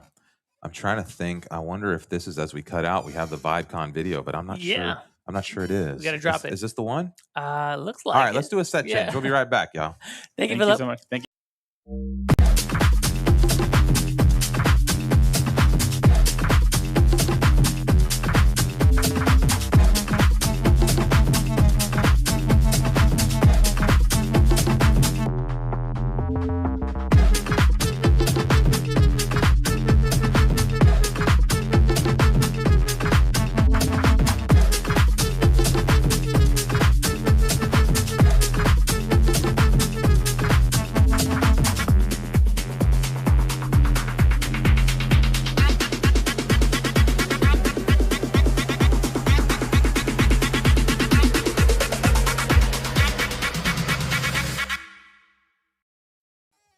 All right, what's up, everybody? Talk about cool kids. Hey. We got Brendan here, the events guy. Okay. Yeah. We're getting a little heavier than my Bose noise canceling headphones. Anyone from Bose watching, feel free for a little brand sponsorship. Sponsorship. Exactly. Throw it our way. Sponsored headsets. I'll throw you some credits. You there throw we me go. some Bose headphones. Thank you. All right, we're getting a little smoother with those swap overs, trying to bring a little media into the mix as we make the change. That was smooth. That was nice. Thanks. We don't even have like a smooth is not usually how I'm described, so that's a nice change of pace. So, Brendan, for those who don't know, also, have you been on the stream with us before? I don't think so. First time. No, it's like lots of firsts today, folks. So legal wouldn't let me on for the longest time. HR was like, absolutely not. You're in that probation thing. Yeah, but now it's all good. the HR reviews are done, so like you can move past it to the next phase. Exactly. So Brendan is the guy who helps coordinate all of this. Our events guy. Yeah, the events, this and many others. So why don't you just say hi, introduce yourself to the crowd, and maybe share a little bit about what it is you do. And yeah, absolutely. Brendan Dugan. I manage field marketing events here at Replit, and we're at SaaStr, so I help manage that. Yeah, it's one of the biggest events in Silicon Valley. New Orleans has Mardi Gras, the Bay Area has SaaStr, and it makes sense for us to partner here. Obviously, Jason and Amelia are amazing partners. It's 10 minutes away from the office too. That doesn't hurt. Convenient. And then they really let us, kind of run wild with how we wanted to show up here. We have the booth, which if you've ever been to a trade show or a conference, there's the booth, and that's what you get your leads scanned at and you pick up your swag. But they also allowed us to build a custom vibe coding lounge and have vibe coding classes all day. And they've been packed. I was like, are people going to come to these? Yeah. Like, the first one in the morning was 9 a.m. today. And I was like, oh, it's windy because it's half outside, half inside. And I was a little skeptical, but it was packed. And that credit to the SaaStr team, credit to Horatio for putting on a great class. And then they also had us. They allowed us to build this amazing cool? set that Yeah. Futurist, our great agency that, you know, this would not be possible without. So they really allowed us this sort of creative freedom that you don't typically get at a lot of trade shows and conferences. So really fun to color outside the lines a little bit, get everyone from all parts of the company involved. You guys live streaming from here, thank you so much for being able to do that. But then having folks from support, having folks from the Eng side of the building come over. I mean, yesterday, I mean, as you know, they were here back to back, like leadership comes in. And that's so nice. One of my favorite parts about working at Replit is everyone comes and pitches in. It's like, it reminds me of when I worked at Home Depot and I had the apron that said, I help in all departments.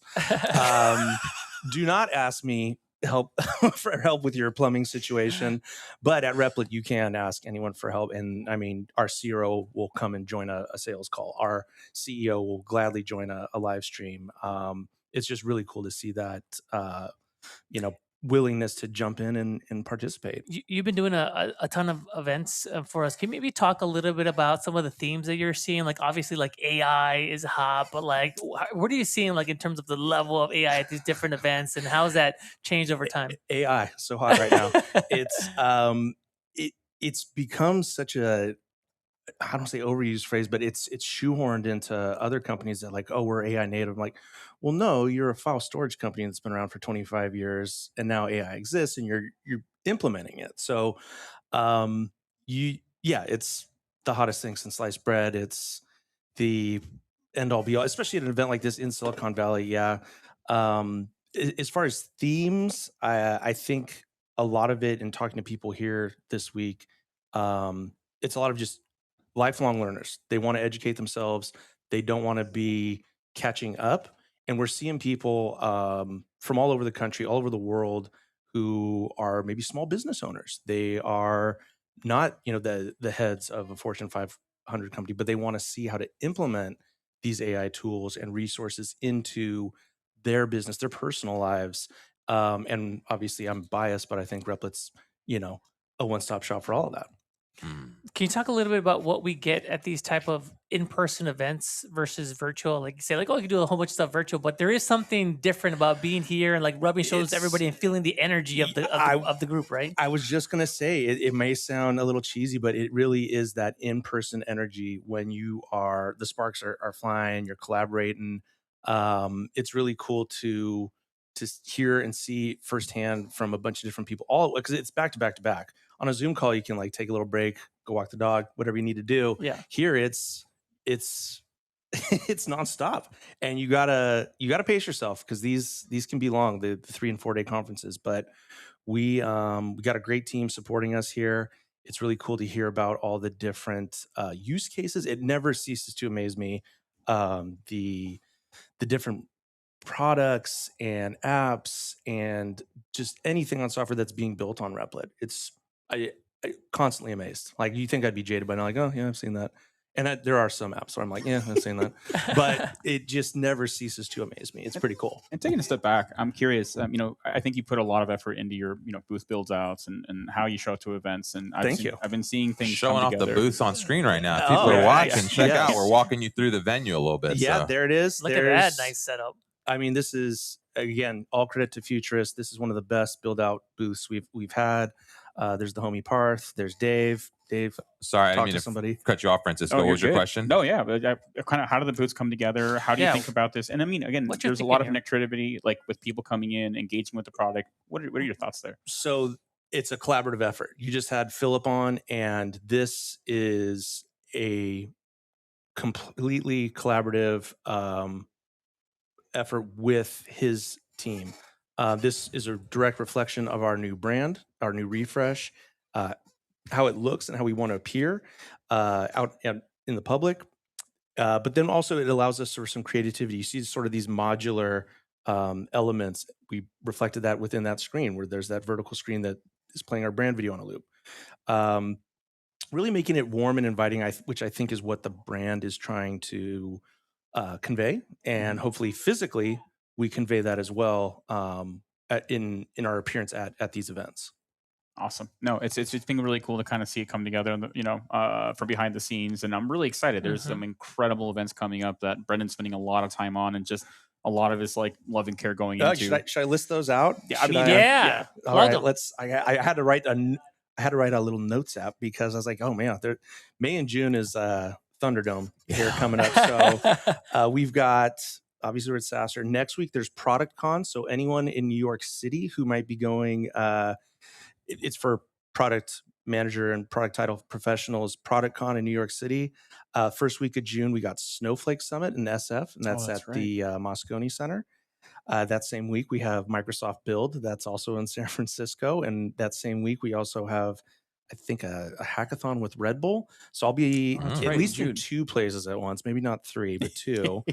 Then we have Web Summit Rio, Bom Dia to all the Brazilian homies out there. You're going to be there, right, Raimar? Hey, we're about to do it. Let's go. We'll be there. See. And that's the same week as the Databricks AI Summit. That'll also be in San Francisco at Moscone. That's the week before. The following week is Databricks AI Summit, which is also the same week as VibeCon, which Philip just talked about on here. Yep. And then there is the Raise AI Summit in Paris, which is the second week of July 7th through 9th. That's a big one that we'll be at as well. So all our European followers out there, see if you can get out to the Raise Summit.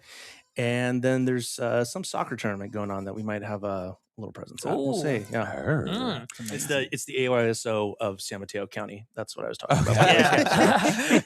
The local middle school. Yes, yeah. We're selling Girl Scout cookies on the sidelines. Free tickets for everybody. Exactly. That's the soccer tournament. We got a whole C-suite for everybody there.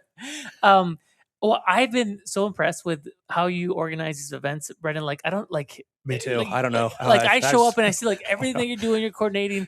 So, like, maybe give us like the inside scoop, like as like a professional setting up events. Like, what's your rank order of priority? Like, what are you looking at first? Like, how are you thinking about making a great event? Like, obviously, we talked about the booth. Is that like number one? But you have people here, events, like keeping us all on track. Like, what's your process there?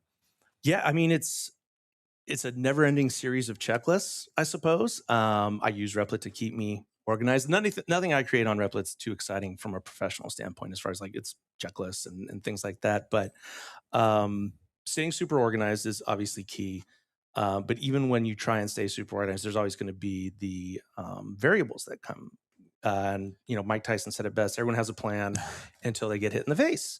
And events, you got to be able to kind of pivot at a moment's notice and roll with the punches, and don't panic, because that's never let them see you sweat. That too. Yeah. I mean, that doesn't serve anyone if you panic. So, planning as much as you can ahead of time, knowing that something won't go according to plan, and having those contingency plans behind it. And then, of course, having an amazing supportive team that we do at Replit, like you guys, like our BDRs and SDRs. Shout out to them. I also made a list of shout outs I need to give. So shout out. I would not be right. So Futurist, all the on-site staff too. I'd like to thank my mom. Yeah. I'd like to shout out to well, at least Jacob, Kody, Mo, Jacob. There's 3 different Jacobs. All the Jacobs. Brady, Philip. I mean, all y'all. It's the C-suite who came out. Raina came out. And so much support, as they should. It's 10 minutes away. So it's just been really cool to see all the support staff here at the Replit Speakeasy, who've been making it a really seamless event. Well, and all the people behind the scenes that coordinate and organize and do 100%. All the things that nobody ever is going to see. Yeah. It's like, when you have this many people in a space, like as somebody who's organized big events, I mean, never anything at this scale, but like there's a million things that, go into making this thing real. Yeah. And any one of those could go wrong at any moment for whatever reason, in or out of your control. Yeah. And so event, much like live streaming, this is like Murphy's Law is always like right around the corner for you. Francisco, I mean, you've done tons of big events and tons of stuff like that. Like, any thoughts on just dealing with how would you grade Brendan? I mean, Brendan knows. I have a big backpack that I always bring with me everywhere during events, because there's 2 laptops, there's an extension cord, there's everything you could possibly think of. And most of the time it's like, why are you bringing all this stuff? And it's like that one time you need it, that's when it's there. So completely agree on the planning side of things. I think, when you prepare in advance and bring them together, it makes for a much smoother experience. And of course, like always, thinking about the people, right? Who is going to show up, who is going to be our audience, and making sure it's a memorable experience. And a huge shout out to Brendan, because I feel like ever since he's joined the team, it's always been something that's top of mind, right? Like, how are people going to interact with us, and how's this going to feel? No, thank you. It's that's the one thing I will say that keeps me up at night or wakes me up in the middle of the night is like, are people going to show up? And it's something like this, like, yeah, people are going to show up. You better be ready for it. But when you host your own event and it's like, all right, we got 50 RSVPs, but how many of those 50 are actually going to show up? That's a lot of hors d'oeuvres you got to eat by yourself. Yeah. I think that's the stress point of every event. Even when I mean, I have had events that I've organized and like we are certain some people are going to show up. But like how many, right? Like does everyone show? And then what happens now is like the thing gets a little viral, the invite gets a little viral, so people just start signing up. Yeah. And then you're like, when you have a small group or a small event, if you've ever organized a small event, you can kind of know, hey, we got 30 invites. Probably we're going to have a 20%, 30% attrition rate or whatever. You kind of know, especially if it's a meetup, you're doing it regularly. But once you get into hundreds or thousands of signups, and it's not, let's say, the paid ticket or there's sponsors involved and lots of sponsor blocks and different things, it's very hard to kind of pin down. Like we talk about this all the time. Programming computers, really easy because the computer's going to do whatever you want. But programming people is like the craziest and most difficult thing to do because people will just tell you they're going to do something and then do something completely different. And so, yeah, there is no programming language for people just yet, you know? No, and like, I'm not going to go through the things that you picture it in your head, it's going to go one way and it goes differently. Like I was mentioning about the vibe coding lounge outside. I was like, I don't know. I don't see that being, max capacity, but then you get surprised. It's a good surprise. We love good surprises. Yeah. So it's just having that flexibility of mind too, of like, okay, this is going to work. This doesn't work. But yeah, it's been, shout out to SaaStr and the organizers. It's been a great one. What's the chat saying? We got any big dubs in the chat? Just how do you plan for 80 maybes early days of a hackathon? Oh yeah. Open bar that always gets some, but having said that, people have not been hitting the open bar here as like I thought they would. I've been hanging out, but yeah, the open bar. Yeah. Alcohol consumption is a little bit down. Is down. That's years. Yeah. I can bring some friends on the next live stream who work in the alcohol industry. They can tell you all about it. But yeah, it is. I think today, as it gets a little bit later, I think people will open up in the happy hour and do want to promote that we are having the town hall. Is that correct? Is that still on? I would want to speak out of turn. Yeah, we're going to do some kind of fun activation. Okay. I don't know exactly what that's going to look like just yet, but we have a stream scheduled for later, but we don't know if we're actually going to stream it because it's kind of late Pacific time, which will put it like super late for most of the majority of our audience. And so we're thinking we'll record it and we're thinking we're going to do some kind of fun engagement thing here and we'll see. We'll see what we do with that. But, just we're trying to learn from Brendan here and just iterate, right? Yep. Iterate at the day of the event and stay flexible. So. Well, it's like we're doing all this stuff for the online folks, but then there's like this other crowd that's like here on site that it'd be cool to also activate and figure out how do we like create some cool touch points. And so thinking about all that in real time. If y'all had seen behind the scenes, like there's been lots of iterations and lots of real time adjustments. And again, that's part of like vibe coding. You see us do it with everything, and especially as fast as this stuff's moving, you kind of always have to be on your toes, right? Yeah, and I mean, it's we're at the booth, and sometimes the Wi-Fi isn't as robust as one hopes at a booth for when you're running demos. So we get an Ethernet cable, and again, shout out Futurist. They came in with the second hardline and got it running. But people are, and that's the great thing about Replit too. What people are building, I go back to, it never ceases to amaze me, but they're doing, their little pet projects, but then they're also doing these B2B amazing things. So that's what I love about the consumer side and the business side, having worked in like both sides before. It's really cool. Any other questions you have? We're at an AI conference. We've been talking about AI. How do you use AI in event building and putting things together? Like I was saying earlier, the stuff that I build for my professional is not very exciting at all. It's just, some workflows, checklists, an event brief, intake form. Personally, I've built like a knockoff surf line. I don't know if I can say that. Oh, a knockoff sweet. surf That's line awesome. app, so I don't have to pay it for it and see the ads. Just some fun stuff like that. But a lot of templates and framework. I'll go in and be like, hey, I need a template created for like an RFP, and then fill that out myself. So yeah, nothing too exciting from the work stream side, but once the event is put on, then I can assure you, you will be excited. Awesome. Brendan's about that real-time engagement in person. I just want to give a big thank you to Brendan. Like, I feel like when I show up to an event, I know I'm going to have an impact. I know it's going to be well organized. I know I'm going to meet some great people. And I also know that it's going to be a fun experience. So thank you so much for all your work. Really appreciate it. Hey, thank you. Thank you to SaaStr. Thank you to Jason and Amelia for putting on such a great show. Mahalo to all my Hawaiian homies out there. And we'll talk to you all. Multilingual over here. Let's go. Yeah. All right. All right, guys. With that, we'll be right back. Thank you.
We don't need to watch that again. We don't need to watch that again. We should. You guys go check it out. VibeCon's coming up. But right now we're here to talk about SaaStr. The star of the show here. Yeah, we've got the organizers. You guys have heard us talking about it. You guys have heard us mentioning about the Replit backend using to help manage some of this. We've been talking a little bit about your front process. end. It's not just the back end. Yeah. It's all, It's the whole all process. sides. So it's been just kind of cool to see some of that. And then yeah, we've got Kody back up here, so we're going to just jump all over. Tell us a little bit about what you're thinking, how you feeling. We're what's today? About halfway through day 2. So what are you thinking? I mean, look, it's pretty cool. You know, we've been doing this since 2015, and a lot has changed. This is an organic event. It's a community event. It came out of nowhere, much like our third Replit agent, Annie, came out of nowhere. We can talk about. And we just put it together the first year in 2015. We had 1,200 founders and execs come. Aaron Levy came the day after the Box IPO. It was like the first IPO of the generation. Exhausted. And then it was crazy. It grew. Then there was this little pandemic that got in the way. Then we were all outdoors having fun. And then 2024 was kind of a bummer. It was pre-AI. But the markets were down. It kind of sucked. And then last year was like a transition year. So if you came last year, it was like half AI, half old school B2B. And the energy was fun on the AI side, but it was really early on the agents, right? A year ago. I mean, so much. And we had this one app called Delphi.ai that built digital clones that we deployed. And it was it. And so half the audience, I love these guys, but I was talking with the CEOs of Dropbox and Calendly, and it just was the past, and I love those. And then Amelia and I were like, should we do it again? And we're like, yeah, but the AI half was so energetic. And then part of it was when we got really deep into Replit and the agents, we're like, we have more value to add to the world. And this whole year, the energy here is like, in some ways, it's like 2015 again. Like there's such high energy to deploy agents, to figure out your AI strategy. We banned all talks about the history. Even with Amjad, if I had more time, I'd be like, how did you done this for 10 years? Like that's a great, but we banned it. We can only talk about the present and the near term. I don't want to talk about AI in 2028. I don't want to talk about the singularity and post AGI. Yeah. We have no more intro to LLMs talk. Yeah, no. I said assume the average attendee is at $5 million in revenue, growing quickly, and wants an effing agentic strategy, and they're halfway there. They have an AI feature, but it's not great, and they're here to learn today. And I think that's the energy here. And honestly, if you're a builder, this is both the most stressful and the most exciting time in our careers. If you're a builder, it's stressful because it changes. Even if you're at Replit, I bet you're stressed. What's Anthropic going to do? What's my the level of competition is so high. Yep. But the fact that we can honestly build at 100 times the pace, and that is, if you're not at least invigorated or something, you should just quit the industry, right? Fun is a weird term if you're, because it's so intense. But if this isn't one of the most engaged times of your lifetime in tech, you ask the question, you should exit because there's nothing like this, right? It's a moment in time. Like in a couple of years, this stuff. I mean, even Replit is so much better than a couple of months ago. But in a couple of years, everything that we think is agentic and crazy will become normal. We really will have swarms of agents around us. It won't just be talk, and this will become commonplace. But the next 18 to 24 months, this is going to be the best times of our lives. Yeah, totally. I really think we're going to look back and we're like, fuck, we were part of this. So exciting. We were on the sidelines, right? It's what's great. Interesting is that I think most of us that are on the ground floor kind of understand what's happening, and we see a little bit of that. We talked a little bit about this technology as it fades, and it kind of becomes just second nature to expect this to have. And there's this whole generation that's kind of coming up now, and they're just going to get used to talking to this thing. Like for us, it's kind of new, just like maybe texting was the generation before. Whereas now, it's just going to be expected that this is there. And again, that's going to elevate what the expectations are for what the products can do and what people can do with these things. And so I think it's very exciting. And all of us understand that like we are on the front edge of this future. Like we're all surfing the front edge of this like new thing that's coming. And conferences like this, the energy in the room, it's like it really is just an early indicator, I think, it's a bull indicator to me of what's coming. Yeah, I think that we're just entering the era. Amjad talks. I think Amjad talks specifically about programming in English. Doesn't he say that? And a couple months ago, I would have been like, whatever, that's the marketing of the CEO. I think it's kind of true today, programming in English. I mean, literally, in Replit, I don't need to design a prompt anymore. I don't need to have a spec. Now, I think most people should have a spec that are new to it, but I've done enough with the agent and I've done enough of my apps. Honestly, with one sentence, I know it's not best practice. I can do a lot of stuff now if I have the context in the agent. Okay, so we're just entering the area of programming in English, but to most of the world, it's really weird. Okay. I think in 2 years, and it's really hard in AI time to predict 2 years. This is honestly what I think deep in this community is the line between software and non-software will blur. Yeah. Like our lives will be prompts.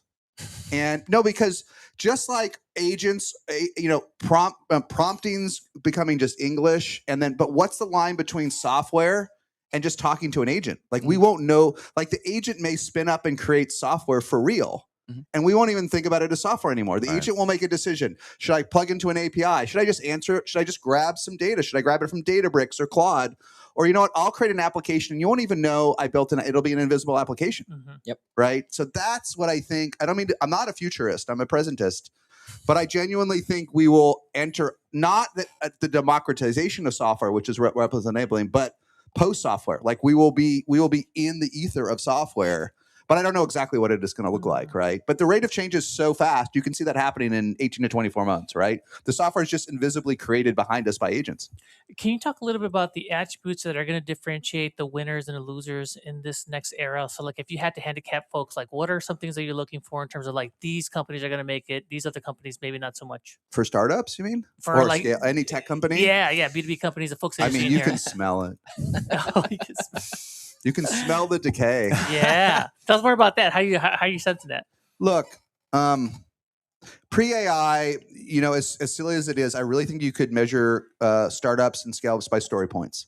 Whatever version of story points you used, okay? I don't care how you measure story points. I don't care how you calculate it. Come up with some consistent way to measure your output by story points, and then each quarter drive it up. And I would go to board meetings and startups, and I would see ones where the CTO would say, I don't believe in I believe in best efforts on my team. They would fail.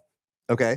And then you would see folks that would do it, but you wouldn't see the growth. You would want to see whatever metric you want. You would want to see story points increasing faster than headcount. Okay. Then there was a linear correlation before AI, but you wanted to see however you measure it, that it would going up each quarter. And if you had a really good team and your story points increased, you would pull away from the competition. Yeah. Like that was pre-AI, Let's right? explain to people, because I think a lot of us understand maybe what a story point is, but a story point is like a user story, and then a developer typically assigns points to this user story, and that's like how long they think it will take to kind of accomplish that task in development. And so in software development, when you're scoping out work, which means like how long is it going to take us to build this thing, you have these user stories, and that's what defines the features. And then those points get assigned. And so like what you're talking about is the ability to stack those points basically is showing, hey, our development cycle speed, or we're getting more user stories, we're getting more features shipped. Yeah, you might, for a feature that took a day, it might have a certain amount of points. For a feature that took, the better part of a quarter would have a certain amount of points. And sometimes you'd even do them in a Fibonacci-esque scale so people could intuitively understand 1, 2, 4, 8, like how much energy went into it. And it didn't matter. It was as long as you could roughly, as long as your smartest engineers could agree this should take a day, that was your scale. And it worked pretty well, right? And I bet it still worked. I bet Replit doesn't count story points. Maybe it does, but I bet you could do it. Like there's probably, and you could tell me what Replit uses, but what I want to see is radically increasing velocity, radically, right? Yeah. And I think even for the best startups that I've worked at and invested in, their true radical acceleration only happened at the beginning of this year. It only happened after 4.5 and 4.7. And then people had to take even the best CTOs that weren't at the front lines, like they had to take a beat and really understand, what does this mean for my team? Not just me. Right. And a lot of us were fracking around and doing stuff before December, but most of the mainstream tech world was not taking a lot of this seriously before that level. And obviously with Replit, with V3, you could actually do amazing things before that. But I think only in like January, February, March of this year did even the most agile teams start pulling ahead. But now it's compounding. Yeah. Now it's compounding. So what you guys probably saw a year ago or 2 years ago at Replit, you're now seeing across the world. But if you just, however, I don't care how your CTO or your founder is measured, if you don't see radical compounding of productivity, I know this sounds brutal, but you're going to lose in the marketplace because there's so much competition. I think we've this is one never had competition like we have today. Yeah, you guys are in one of the most competitive spaces. This is one of the things we talked with both Michaela yesterday and Amjad was about the amplification of the efforts, and not specifically like, sure, Replit's kind of building tools that allow other people, but we internally, how we use it, we talk about dog fooding a lot. We talk about eating our own dog food, drinking your own champagne, we brought up yesterday. And it is this idea that regardless of what happens externally in the market with these tools, what's happening internally inside of Replit as we like build and all are empowered to kind of amplify our work with these tools is really the case study for what a future-looking organization will look like as we, again, amplify the output. I hope so. It'll be interesting. Well, you can just see it. I'll tell you, though, it'll be interesting when I was at your Replit All Hands last, I don't know, let's make it up, September or something like that. Something like that. It was still, even though you were on fire, it was still a small company. Everyone was in one room. Everyone knew each other. And it's easy. And if you'd asked me what that dog food standard was that day, if you'd asked me on the All Hands, I would have said, guys, everyone in the room should be better than me and Amelia. There's no excuse. We're 5 months into this journey. And I would have said, and sometimes I'm tough. It's tough love. But I would have said, I bet half this room is not as Replit fluent, the term I used back then, as me and Amelia, and I'd give you a gentle F. Yeah, there's no excuse, right? Well, so but fast forward, but as you scale, your challenge as you scale is you got to 1,000 people, 2,000. Even as efficient you are, let's see if you can maintain it. What I mean by dog fooding is not necessarily like the sessions that we have, which we do these on dog fooding sessions where it's like, let's get everyone on the team to kind of like test this feature that we're about to launch and make sure we put it through its paces. What I'm talking about is everybody in their day-to-day role. At least one person on every team, 2 people on every team are kind of tasked with how do we implement Replit inside of this like group, this team here. Yeah. And so like before we think about grabbing some SaaS off the shelf or some off the shelf solution, we're like, how do we build the pieces we need internally? And that becomes, again, these internal tools that maybe not everybody, right? Because I agree with you, at a certain point, you have to scale other departments who are maybe not as important for them to be intimately familiar with the tool. But somebody on their team is, and thinking about this, and we have people that are literally tasked with going into those teams and solving those problems with Replit. I get it. And that's for what it's worth, though. I would challenge you for fun. Yeah. If you have these tools and you're designed to do more with Replit internally, if you can buy a better tool, you should buy it. Otherwise, you're going to come to the wrong conclusions. Sure. Don't waste your time rebuilding any tool that exists here. Sure. The cost is irrelevant. What you'll challenge your team to do is, instead of vibe coding their own CRM, they will find that the N=1 app or the app specific to Replit, and they will learn so much more automating something then, if you go to compete, if the team goes and rebuilds something that's great externally, you learn nothing. Yeah, but that's not Right. So let me go. I'm just having some fun with you, right? So Yeah, two really things that I think are good evidence of this. So one of them was I pulled a little while ago. So before, like back when we first met, I was kind of like the only guy on the sales team. Like now we have like a big org. I pulled like their Replit usage versus like their performance of who's hitting quotas 1-to-1, right? Like the people who are using Replit more themselves were able to do it. And like part of the reason why is because everything's changing so fast. I think you've seen this because you're on the edge of this and you're using it all the time. You're able to see like kind of where the puck is going. And also this might not work today, but like the next model release, this is definitely going to work and I can hop on it immediately, right? Of like the AI SDRs. And they originally, when they first started, like they weren't exactly working well. Then you get a model release and suddenly the same things that you had done then are now working. And so we're seeing a lot of that where the people who are using Replit more themselves, because they're more in touch with it and touching it more themselves, when they're working with the customer, they can see that, oh, hey, this is something that dropped last week or a new feature thing that enabled. This thing that you thought was impossible is now possible. And then you can show it to them and like immediately get them moving. And then, or even better, man, I'll tell you the best thing you did in sales. No, this is why you have the one-to-one correlation for Replit experience. It's one thing to tell me something that's going to drop, okay? It's another thing in a very fluid environment to tell me why something doesn't work the way it's expected and when why and when it might change. So like, listen, you have incredible revenue growth, but it is competitive. There are bake-offs, okay? And I could talk to someone that's never used their product and get stupid answers, or I could say, okay, like for example, I mean, you guys natively integrate with Databricks, right? Maybe it's weaker with Snowflake. Okay, I'm making this up. We can come up with a why. Okay, give me an honest answer during the sales. And I understand. What are the odds that your Snowflake integration will be parity with Databricks? Honestly, it's low. It will work. I'll tell you 10 customers that do it this way. But Databricks is just more native to the way. And here's why. And all of a sudden, one of the best things that Kody did, I told Amjad that he's a 10 out of 10 and to promote him. Because, I will tell you what Kody was able to do that probably no one I've ever talked to was able to do. Once he got over the shock of the first conversation he had, is he would just tell me the why. And in a world where the software doesn't change for 10 years, I don't ask for a why from sales. I use Salesforce. Listen, Salesforce is changing. I'm excited about it. But for 15 years, it was the same. So you didn't go into your sales and ask your rep a lot of questions about why. When I'm buying a journey with Replit, not just how it works today, how it's going to work next quarter, next month, tomorrow. Yeah. And when someone in sales, broadly defined, can tell me the why, I want to work with that vendor. Yeah. Why? Why is this hard? Why is this easy? I've been using Replit because a lot of your folks can try the product before they write a big commitment. Yep. This worked really well for me. But I have a question about how the security audit worked. Why does this work this way? Why do domains work on single accounts but don't work on enterprise and team accounts?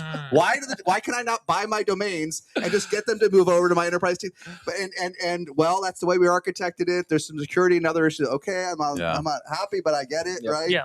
Versus, I don't know, I'll have to check on that. Yeah, we have domains in our product? I didn't know that. Well, that's a piece that you've always brought up on a lot of these agents podcasts that you've been doing is like, hey, like the forward deployed engineer or like the person that you're working with on that side, like if they can't answer your question, I'd rather just talk to an agent, right? And like, like the focus should not be just kind of throwing warm bodies at this. It's more of like, take your best guys and then make some sort of process, an agent, a workflow, like some sort of architecture hub, some documentation that an agent then can use where you can get it to like 80% of like the best guy.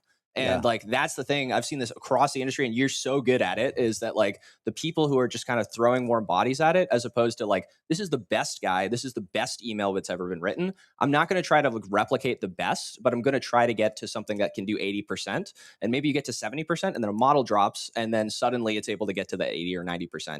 Like you were talking about with Amjad yesterday, where you're like, that was the best email I have ever seen written for a re-engagement. Yeah. I don't think Amjad is so good. I don't think he totally got how profound that was to me and Amelia. We felt we were in the middle of the night working and I just did it as a test. I didn't know how good it would come. And it was immediately we got it. Like this was the best thing I've ever seen. Not in email, in marketing, and by far out of Replit. Like something happened. Even Amjad didn't know what it was, right? Maybe I didn't describe what happened enough. But if you read that, go back and read that email carefully, no human could do that well. Is it an email you generated for your prospects or something you got from Replit? I asked 10K, our almost autonomous VP of marketing we built in Replit. Yeah. I said, I was just curious. So I'm in to be clear, I'm in the Replit agent talking to the app. So we're getting a boost. We're getting a superhero power because the agent is talking to the app. But I said, I don't understand something, 10K. The world's changed in the AI world, but we do not have as many VCs come. This is it's not a record, but it's certainly the record for the last 3 years attendance. But VCs are light. Why is it? And at first, the agent was like, "Oh no, they're great." I'm like, "Try harder." Okay, this is my version of working with the LMs. And he's like, "You're right. It is really light." And I'm like, "Okay, how many VCs are coming? 152. Compare that to the prior year it did it." Okay, and he's like, "You're right. This is a real issue. Something's going on." I'm like, "Okay." I don't know what's wrong. Write me the world's best email to these VCs to come. And I said, start with Bloomberg Beta. They were an early investor in Replit. Let me see what you could do. And it just built the best email. And the other emails we had, 10K or Replit build or Claude or whatever, they were always fine. And maybe it was because it finally had so much context from the APIs, and maybe even it's all the accumulated context in the chat in the window. Or maybe it's something Replit pushed out the hour before. I don't know, but it I really hate the term AGI, but when it writes a better email than any human could, it's like just a hint Amjad on the back, right? No, because the reason it's so good is it's not just the quality of the email, which was undoable. It was the amount of hours it would take to find, okay, what's every single person from Replit coming, and then it assembled all the adjacent and competitors for Replit. And they're like, here are all the people coming to James and Bloomberg. You might want to go meet with all, and it assembled in a way that made it seem like James had to be there. He's like, you invested in the company. The half the companies here, the adjacent folks, the other players, the new players, the competitors are. How could you not be here, James? And it's like, yeah, how could you be not? Right? And then I had 10K write it to the CEOs of all the companies I invested in, and it went through all 8,000 people coming and assembled the best list for them to all meet. And it destroyed all the matching software we have here. Yeah. Destroyed it. Now it did take like 2 to 3 minutes per email. That's a lot of compute and going a lot of context. Yeah, a lot, and I sent it to one of my founders, and it uncovered that 8 of his competitor, 8 of the entire management team of his top competitor were coming, and all the adjacent folks in his marketplace. And then it summarized why maybe it wasn't worth his time to come this year. Oh, yeah, no, he's very honest. He's like, AGI. he was like, your part of vertical SaaS is relatively lightly attended, but here are the 20 people you should meet. And he's like, that's the best marketing email I've ever gotten too. I don't know how we got on that track, but that is yeah, well, it's super powerful, right? Well, that's a piece that I've seen that you and Amelia are extremely good at with working with the agents. We were talking earlier about like instead of focusing on the how for it, focusing on defining the end state and the goal that you're going for, and also giving it context on the why of like. And that's why I think like my kind of like pet theory about like why you've been so successful with this is that you have a lot of scar tissue over like a lot of doing this, as you know what right looks like for a lot of these things. And good so judgment. You're also, when you're communicating with the agent, is that you're very good at describing what right looks like, and then kind of leaning in and letting it figure out of like the path that it's going to go down to achieve that kind of like right end state for it. But then you're also feeding a lot in, because like you always talk about it as like training the agent for it, and sort of like, hey, you can feed like the world of context into here, but also how should that context be looked at? It should be looked at from this perspective of achieving this end state, this goal. This is the actual problem I'm trying to solve for it, and then not getting in the way of the agent figuring out the interesting way to solve that problem. Well, I have a theory. I'm sure you're right, and you would know better than me, right? I have a theory. I think that's all true why we're successful, but I have a different theory. Okay. And maybe I'm giving too much credit to the context history of the agent. I have a theory that we try a lot of things. Like we tried doing emails, doing campaigns, and sometimes the agent doing a good job, so we abandoned it. Okay. I have a theory that when you tell the agent that was an incredible email, let's do another, somehow in its memory or the context window, it starts to understand what, for a certain type of action, the user, right, thinks is high quality, learns from that. And then when you do something somewhat similar, it knows, my prompt is not very good. My prompt was write a great email to Bloomberg Beta. That is not the best prompt.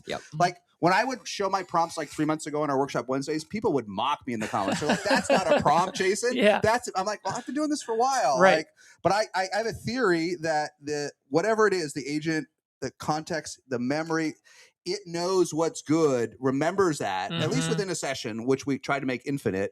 And that's why our software is better. Because we train, I use train in a vernacular sense, but we inadvertently train it on what is good by doing it 100 times. Positive reinforcement on many routes. If I took that Bloomberg email and sent it to 100 people, the agent knows that was good. Well, if I say that was terrible in all caps, I think maybe the agent somehow marks down to memory or something and says, this was not a successful action, right? Well, I was talking earlier today with someone else on the sales team, and they were thinking about building out a new agent for I've been having them read a lot of your materials that come out. I pass around the Agents podcast for everybody within the company. And one of the things he was talking about is like, hey, here's this specific aspect of engaging people on LinkedIn who engage with posts that Amjad posts that do these things or whatever. How do we do sort of these enterprise follow-ups for it? Yeah. And I looked at his process for it, and I was just like, hey, where's the step where you're reviewing the output before it gets sent and having the feedback loop for saying this is what right looks like so that it gets better over time? And I was like, that's the most important thing. And then like his plan when he was going to go through it, he's like, hey, I'm just going to kind of turn it on and then we're going to start running with it.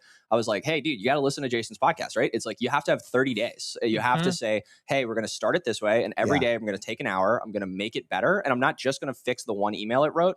I'm going to fix the process by which it creates that email, so that at the end of the 30 days, I have something that can reliably do something 80% as good as the best guy at this company of doing their reach out, of doing their responses, all those kinds of things. In the data science world, we used to call this labeling. So you'd have a bunch of at-bats or roles, and then you would mark them as like, yes, this is good, or no, this is bad. And so you're kind of doing that on the fly. You're seeing agent rip through something, and you're saying like, yes, good, no, bad. And agent somehow is keeping track of that to optimize for that yes outcome. I think that's what's happening. That's my theory. I don't work at Replit. Secret sauce. On Kody's example of, I think trying to do social selling, respond in LinkedIn to comments, right? Maybe try to do it programmatically through the API or something like that. Is that what they're trying to do? Yeah. I think you could do 120% better than the best human, which I think is what you should think about. Here's why. Okay, so social selling sucks. Okay, it's so lame. It's so pre-AI. Social selling is I write something about how I vibe coded an agent. It was really successful, and I get a comment. Great job. Want to try our product? Like I don't care. Like that's not adding value, right? What real social selling would be is I was vibe coding last night on Replit. I'm using the non-native clerk integration, not the native one, the non-native one. I'm struggling with the private key. I'm not getting it to work. And then through AI, not only do you see that and spot that it's in your ICP, you answer the question. Yep. I've seen that problem many times. Don't get upset with clerk. This is the nature of how OAuth works. Here are the 3 things I've seen. Boom, you have added value to that relationship. And if it is an actual prospect, the odds I buy from you versus some dumb rep that writes a smiley face on it, or great, oh, I see you went to Harvard. I know someone that went to Harvard. Oh, I see you watched basketball, right? I mean, I get these ones. So I tried to do a product hunt launch like a while ago when we built a product on Replit. What was it? Our API grader, agentic API. Oh yeah. I'm so busy. I just set the date up wrong on Product Hunt, so I didn't realize I launched it like a month after the product. And I get these delayed emails from sales reps. Congrats! I saw you launched on Product Hunt. Would you like to try our? What? How are you? Right. Do a little research on me. Yep. I have budget. Yeah. Okay, I built this. Find something that your product does that will help me. But not like I saw you launch on Product Hunt. Would you like to buy my HR management process tool? Right. So I'm rambling, but like. Right. I think I firmly believe, and I'll add this to the agents, that 80% as good as your best human when that's good enough in sales. But there's this type of social selling, this agentic selling where you can do better than a human. You can add more value. And I've never seen this done until this podcast, but I think this should be the goal. Because anyone that has an issue in the entire vibe coding world, there's so many issues. What if every single time Digital Kody, right, or Digital Manny or whoever answered the question as best it could for real?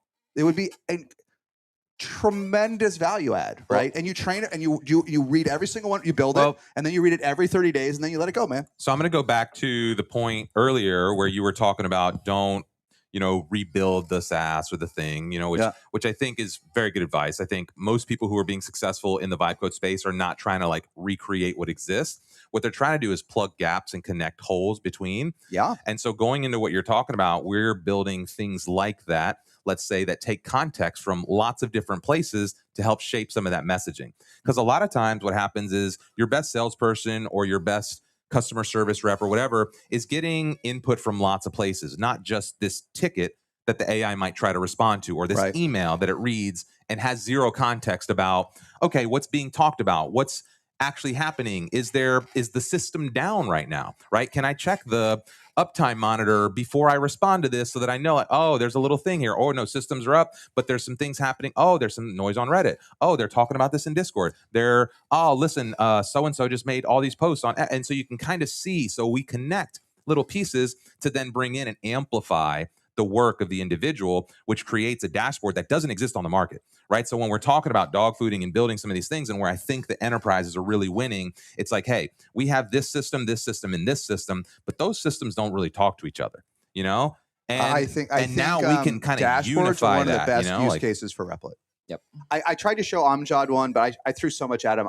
It was a lot for him to process. But the first slide I did is our social media followers at SaaStr. So I have like 1.2 million social media followers. But to your point, some of the things. So we had an executive admin who her only job, frankly, for 4 years was to spend hours every week logging into WordPress, logging into Twitter, logging into LinkedIn. How many followers does Jason have? Put it on a spreadsheet and track it. Some weeks she hated it as time went by. It was menial and she didn't do it.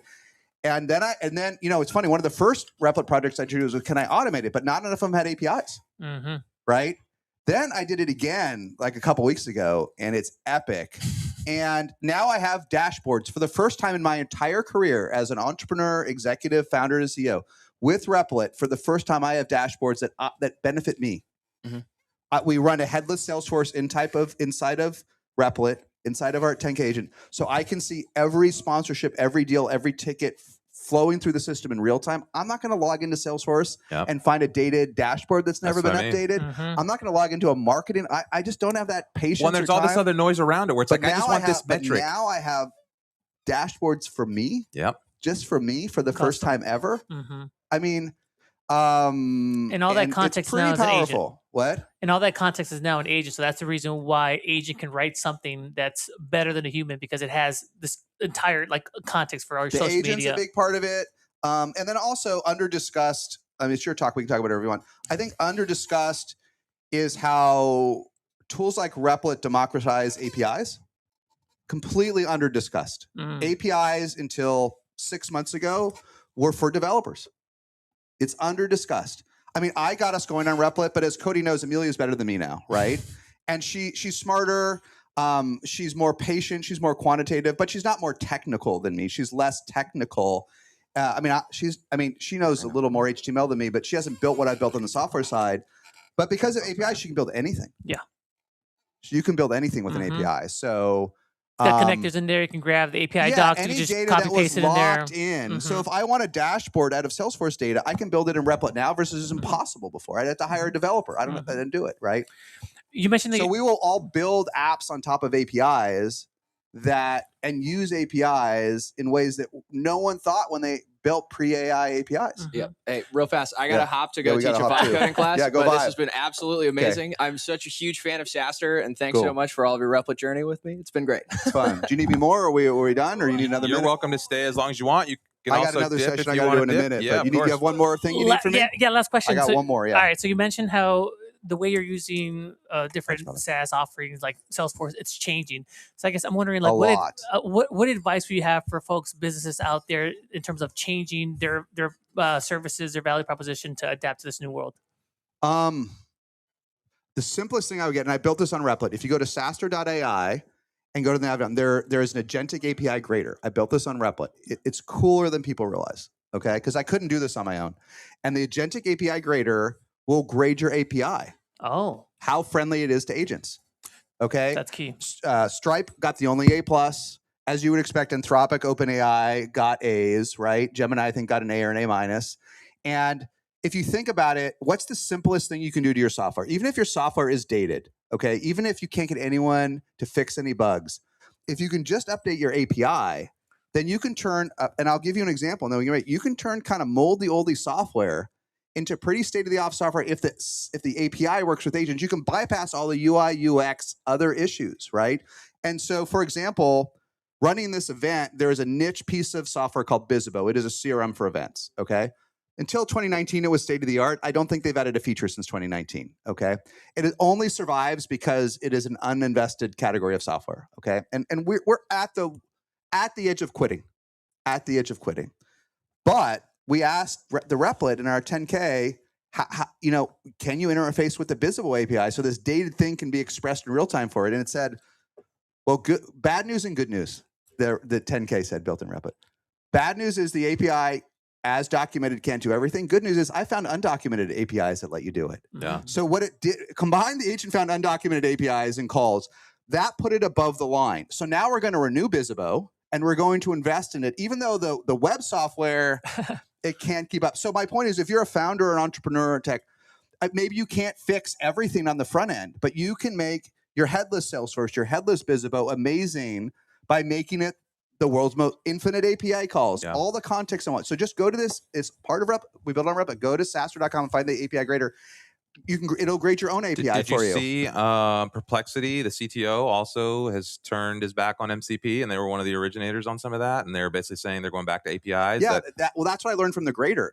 Like when I talked with the Replit agent about it and Claude and others, he's like, don't even give them any points for MCP. Being MCP may help humans connect to your app. MCP does nothing to create an agentic automated workflow. Agents are going to work build a great API. Yes. MCP is a dalliance so that I can get things to show up in Claude that I may not even want to do from Claude, right? It doesn't make my automated dashboard in Replit work any better, right? I need a hardened API that just works. Performant, easy auth. Yeah, so this will grade performant, right? Easy auth. Stable, scalable, like documentation. all the things that we all know and want already from API. Agent-friendly documentation. Agent-friendly. And those are, if you go to the API grader that we built that Replit built for us, that's exactly what it says. And it grades them all on a 1 to 10 score. It runs 2 passes. First, it gets Claude's thoughts, then it gets Gemini's thoughts, then it gets any other thoughts we had, then it aggregates it. Yeah. And it's really just those 4 criteria, right? Well, and I think this is going to be but you can do, if you have a competent team, I'm not talking about Replit quality team. If you have a competent engineering team, I believe you can at least do that in a week. Yeah. You can get those scores, documentation, calls, OAuth. You can just bang those out so that in 1 week, you may not even be able to launch a major feature, but you can launch an agentic, an agent-friendly API. Yeah.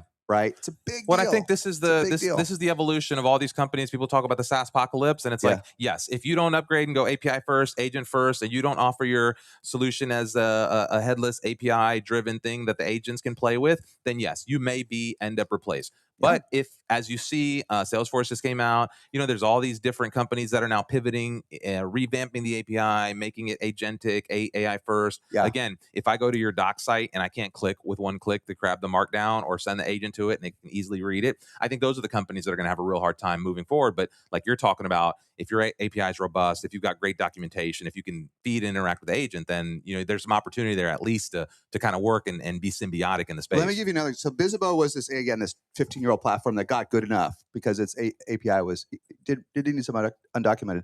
The aha moment I had at the beginning of this journey, and then we can break, was I built a game too on Replit called Founderscape.ia. It's really fun. It's a founder simulation from the beginning days to building your team to IPO to acquisition, even kind of to the singularity if you play the game long enough. It's got this end state where all that matters is gigawatts and GPUs.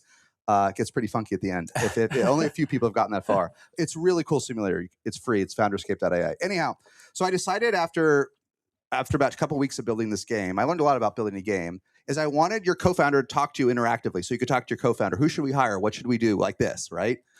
And it's pretty cool. And I wanted to integrate 11 Labs, right? Which maybe it's native in Replit today. It certainly wasn't native back then. Sure. Okay.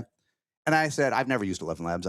And what I should have started the story was 11 Labs just crossed 500 million in revenue in less than 24 months. Okay. And I said to the Replit agent, help me integrate 11 Labs. Of all the APIs I've integrated that aren't like built into Replit, this was the easiest.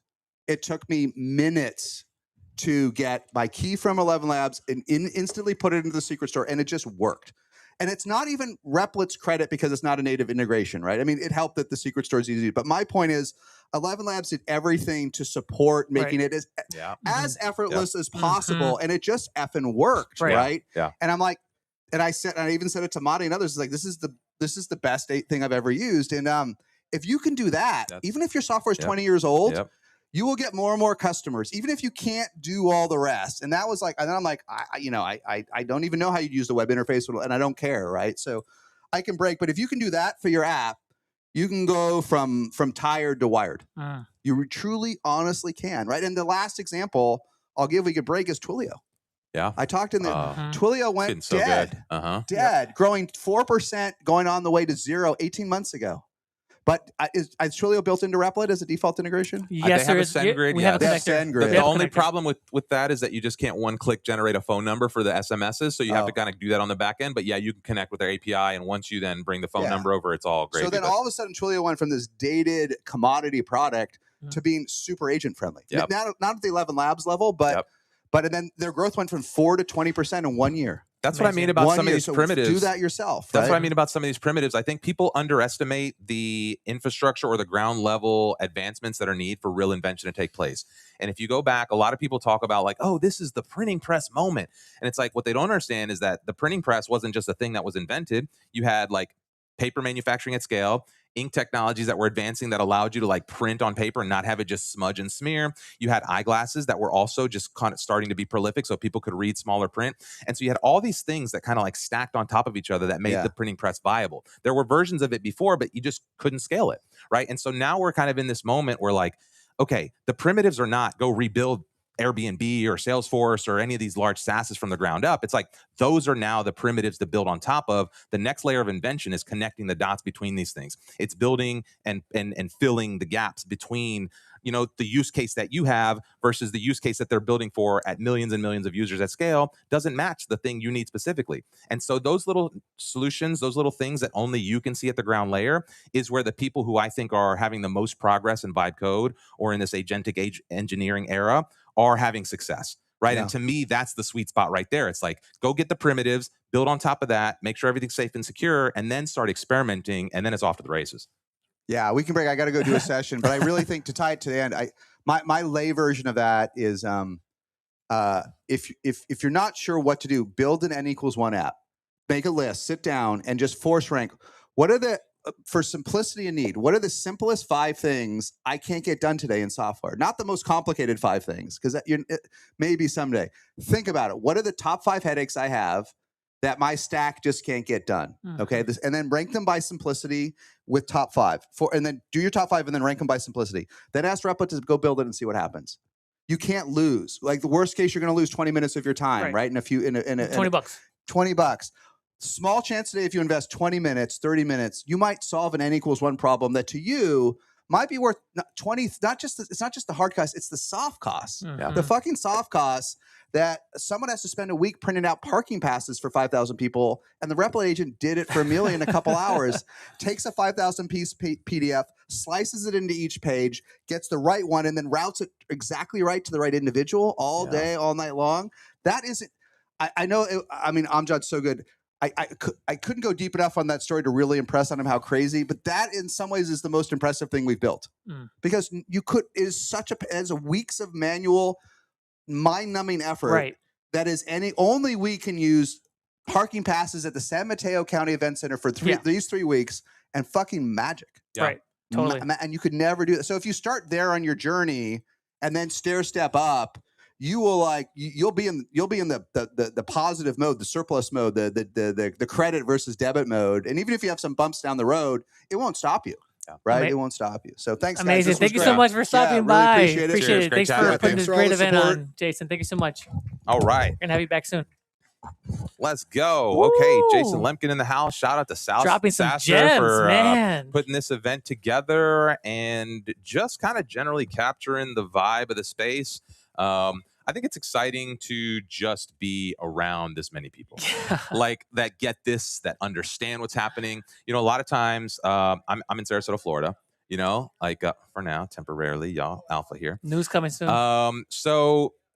But when I'm around back home, and when I go talk to the normies, as they say off of X, it's hard to kind of express what's happening. It's hard for people to understand. Right. But when you come out and you get to an event like this and you start kind of dealing with other operators and people who are on the ground level, and you get to geek out, and you like all speak in the same language. Like there's something that's why we always encourage you all to kind of like get out to the events, right? Get out. The screen is great. The lives are great. the Discords are great, like the X, the social, etc. But like when you come out and you make the real relationships, you get hands-on in the room, and you really start to connect with other folks that get this, that's when like the magic happens, the relationships form, the things that lead to 6 months down the road, some kind of cool collaboration, a couple years down the road, you guys are now business partners. There's all sorts of like very interesting things that I've seen, again, over a decade of building community and doing these types of things that I just feel happening at a base layer here that I don't know how to quantify to people or articulate to people, but just again, that extra personal touch, that realness that comes with learning how to do this, and then getting in the same room with people who are excited about it and sharing those ideas and kind of talking, just like we're doing here, Yeah, totally. I mean, speaking to folks like Jason, I feel like he's an early adopter. He is doing. He's an operator. He's putting agents to work. But I also feel like he's almost like just 3 months ahead of everybody else. And so he's dropping alpha, he's dropping tips in terms of what he's doing, but like it's not too complex, right? Like he's just persistent with his builds.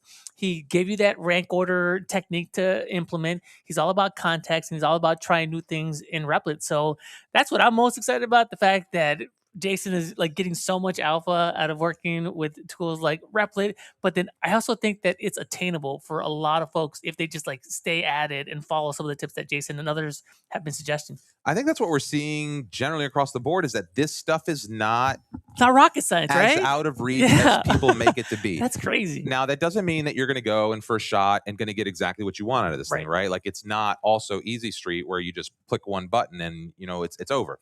So you do have to learn. You have to learn, again, the language, the lingo, how to like operate with these things a little bit. But it's not as difficult as a lot of people make it out to be. And you can really get far by just natural language speaking with the agent, asking what you want. And then obviously the more technical know-how you bring to the table, the better and further you can kind of take this thing. I think, you need two things. You need the mindset or the understanding that AI is only going to get better. We're at the start of a big, massive trend. So even if something is hard for you right now, doesn't necessarily mean that it's going to be the case in a month or 2 months. Models are getting better. Tools like Replit are getting better. And then you also just have to have this persistency with Replit Agent to continue to come back and like refine and work with agent. As Jason mentioned, like you have to give it some reinforcement in terms of what's good and what's bad, and you have to like have that patience and just have the expectation that it's going to eventually get really, really good at your particular task. So I think those are the two things that you need. But aside from that, just like staying at it and hacking at it until you get something that you find interesting. Yeah, the biggest thing for me is finding something you're obsessed about, finding something that powers you enough to like drive through a little bit of that frustration. Because V1, if this is just something you're starting out at, is probably not going to work perfect. V2, V3, V4, whatever, like it may take you some time to actually figure out how to solve this thing that you're, like trying to bring to life. And so the resilience, the ability to kind of be patient and work through the different iterations that it takes. Most people, they find a little trending thing and they're like, make me a business, make no mistakes, or whatever the memes are, Make me $1 million, make no mistakes. and then they have all these people, they're hearing all these, oh, it's so easy, look how quick you can do X, Y, Z. And so the expectations for them is just to come in and I'm in, but that's not the case. Everyone's building now, right? And we talked about that. And so if you're going to build, you better be building something you're passionate about, you're excited about, something that's going to keep you coming back day after day. Otherwise, you're going to lose interest. You're going to get frustrated. You're going to say, oh, this isn't for me. And there won't be enough of that like deep knowledge that's going to keep you pushing to really get the gains of again, what you might be able to do if you're obsessed with a thing, or if you're trying to solve like a real problem with like managing your events, right? Like Jason had a very specific use case here. And as another thing, I think you need to bring some sort of judgment to the game. Like ultimately, agent's going to be able to build out everything for you, but it just won't have the judgment in terms of determining what is good or what is bad. Jason is the person that's seen a ton of cold outreach emails, can say like, oh yeah, that is better than any human can write. Right. And so I think that's another that taste. That's that human layer we talk about all the time. And that's another reason why to pick a domain that you're very interested in, because you probably have a lot of judgment and expertise in that space. And that's going to really be your alpha. And then you can have agent build everything else. And also that's going to be where you can scale and share with the world. Like you can scale out that judgment with agent and the applications that you build with agents. And that can be a real differentiator for you. Yeah. Yeah. And then again, going to market, having communities like the Replit community and other places online where folks are building, sharing, giving each other feedback, helping each other kind of get off the ground. That's some of the stuff we're trying to bring to the table here. year, and we'll continue to do as we experiment with events, community activations, build-a-thons, obviously the different products and features and things that we're building. And so this is just, we talk about this all the time. I think almost everybody up here has talked about it. We're so early in all of this. I imagine, you know, as we go into 6 months, a year from now, et cetera, as we're doing these events moving forward, the crowds are just going to continue to grow. And we're excited to be along for that journey and share some of that story with all of you. So thanks to the diehards for watching. I know these were unscheduled streams. They're totally outside of our traditional timeline. And so, yeah. Ruth, shout out to Ruth. Ruth, Kaiser, Casey, KG in the house. All the different folks. That Catherine Nelson. Yeah, I see Nani came in last minute there. Jonathan, what's up watching on X? Hello. Shout out. Yeah. Shout out to you. Yeah, all the diehards that just hang out and again show up day after day as we do these community things, all these different events. We appreciate everyone. Everyone here in the room, thank you so much hanging out. Hopefully we weren't a distraction as we talking and you guys are all working in the background. We do have a happy hour here starting, I think, in a few hours. So if you're at SaaStr, if you're watching this online, 5:30 p.m. Pacific time here, we got an open bar and we're going to do a cool little town hall activation, group conversation. I don't know exactly how it's going to play out, but we're going to have a lot of fun. So, and that's going to be for attendees only. Yeah, so, we're not going to stream that. So, give you a little incentive to come here in 2027. Yeah, Replit OGs in the house. We see you in the chat. W's in the chat for everybody who's hanging out with us, everybody who's been around. Since the early days, and it seems like these are the early days, right? So if you're here now, you're with us since the beginning. It's also, I think, been interesting to get a glimpse of where this is all going because we're still early, but also like the product and how we're interacting with AI is still pretty early. It feels mature.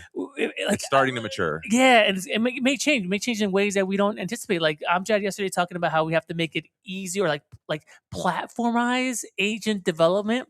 Making that easier, as easy it is for you to build a web app on Replit. Now that's super easy. It takes you like 15 minutes. I think we got to get to a point where it's that easy to do for agents. And then what else? Like what else are we going to build? Like I feel like we're not, like if we look 12 months ahead, we're going to be thinking, we're going to see like things just like change and like and evolve in like much different ways. Staying up past my bedtime for this. Nani Designs, we appreciate you. Thanks for that. I think she's in Australia. Yeah. No, there's shout out a bunch of folks from the UK are up late and all across the world watching these streams. So anyway, we appreciate you all. Thank you so much.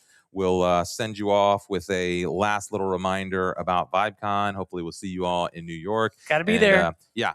Thanks, everyone. Tomorrow, we're back in our traditional time slot. So 9 a.m. Yep, 9 a.m. Pacific, 12 p.m. Eastern. We will see you. All right. Bye, everyone. See you tomorrow.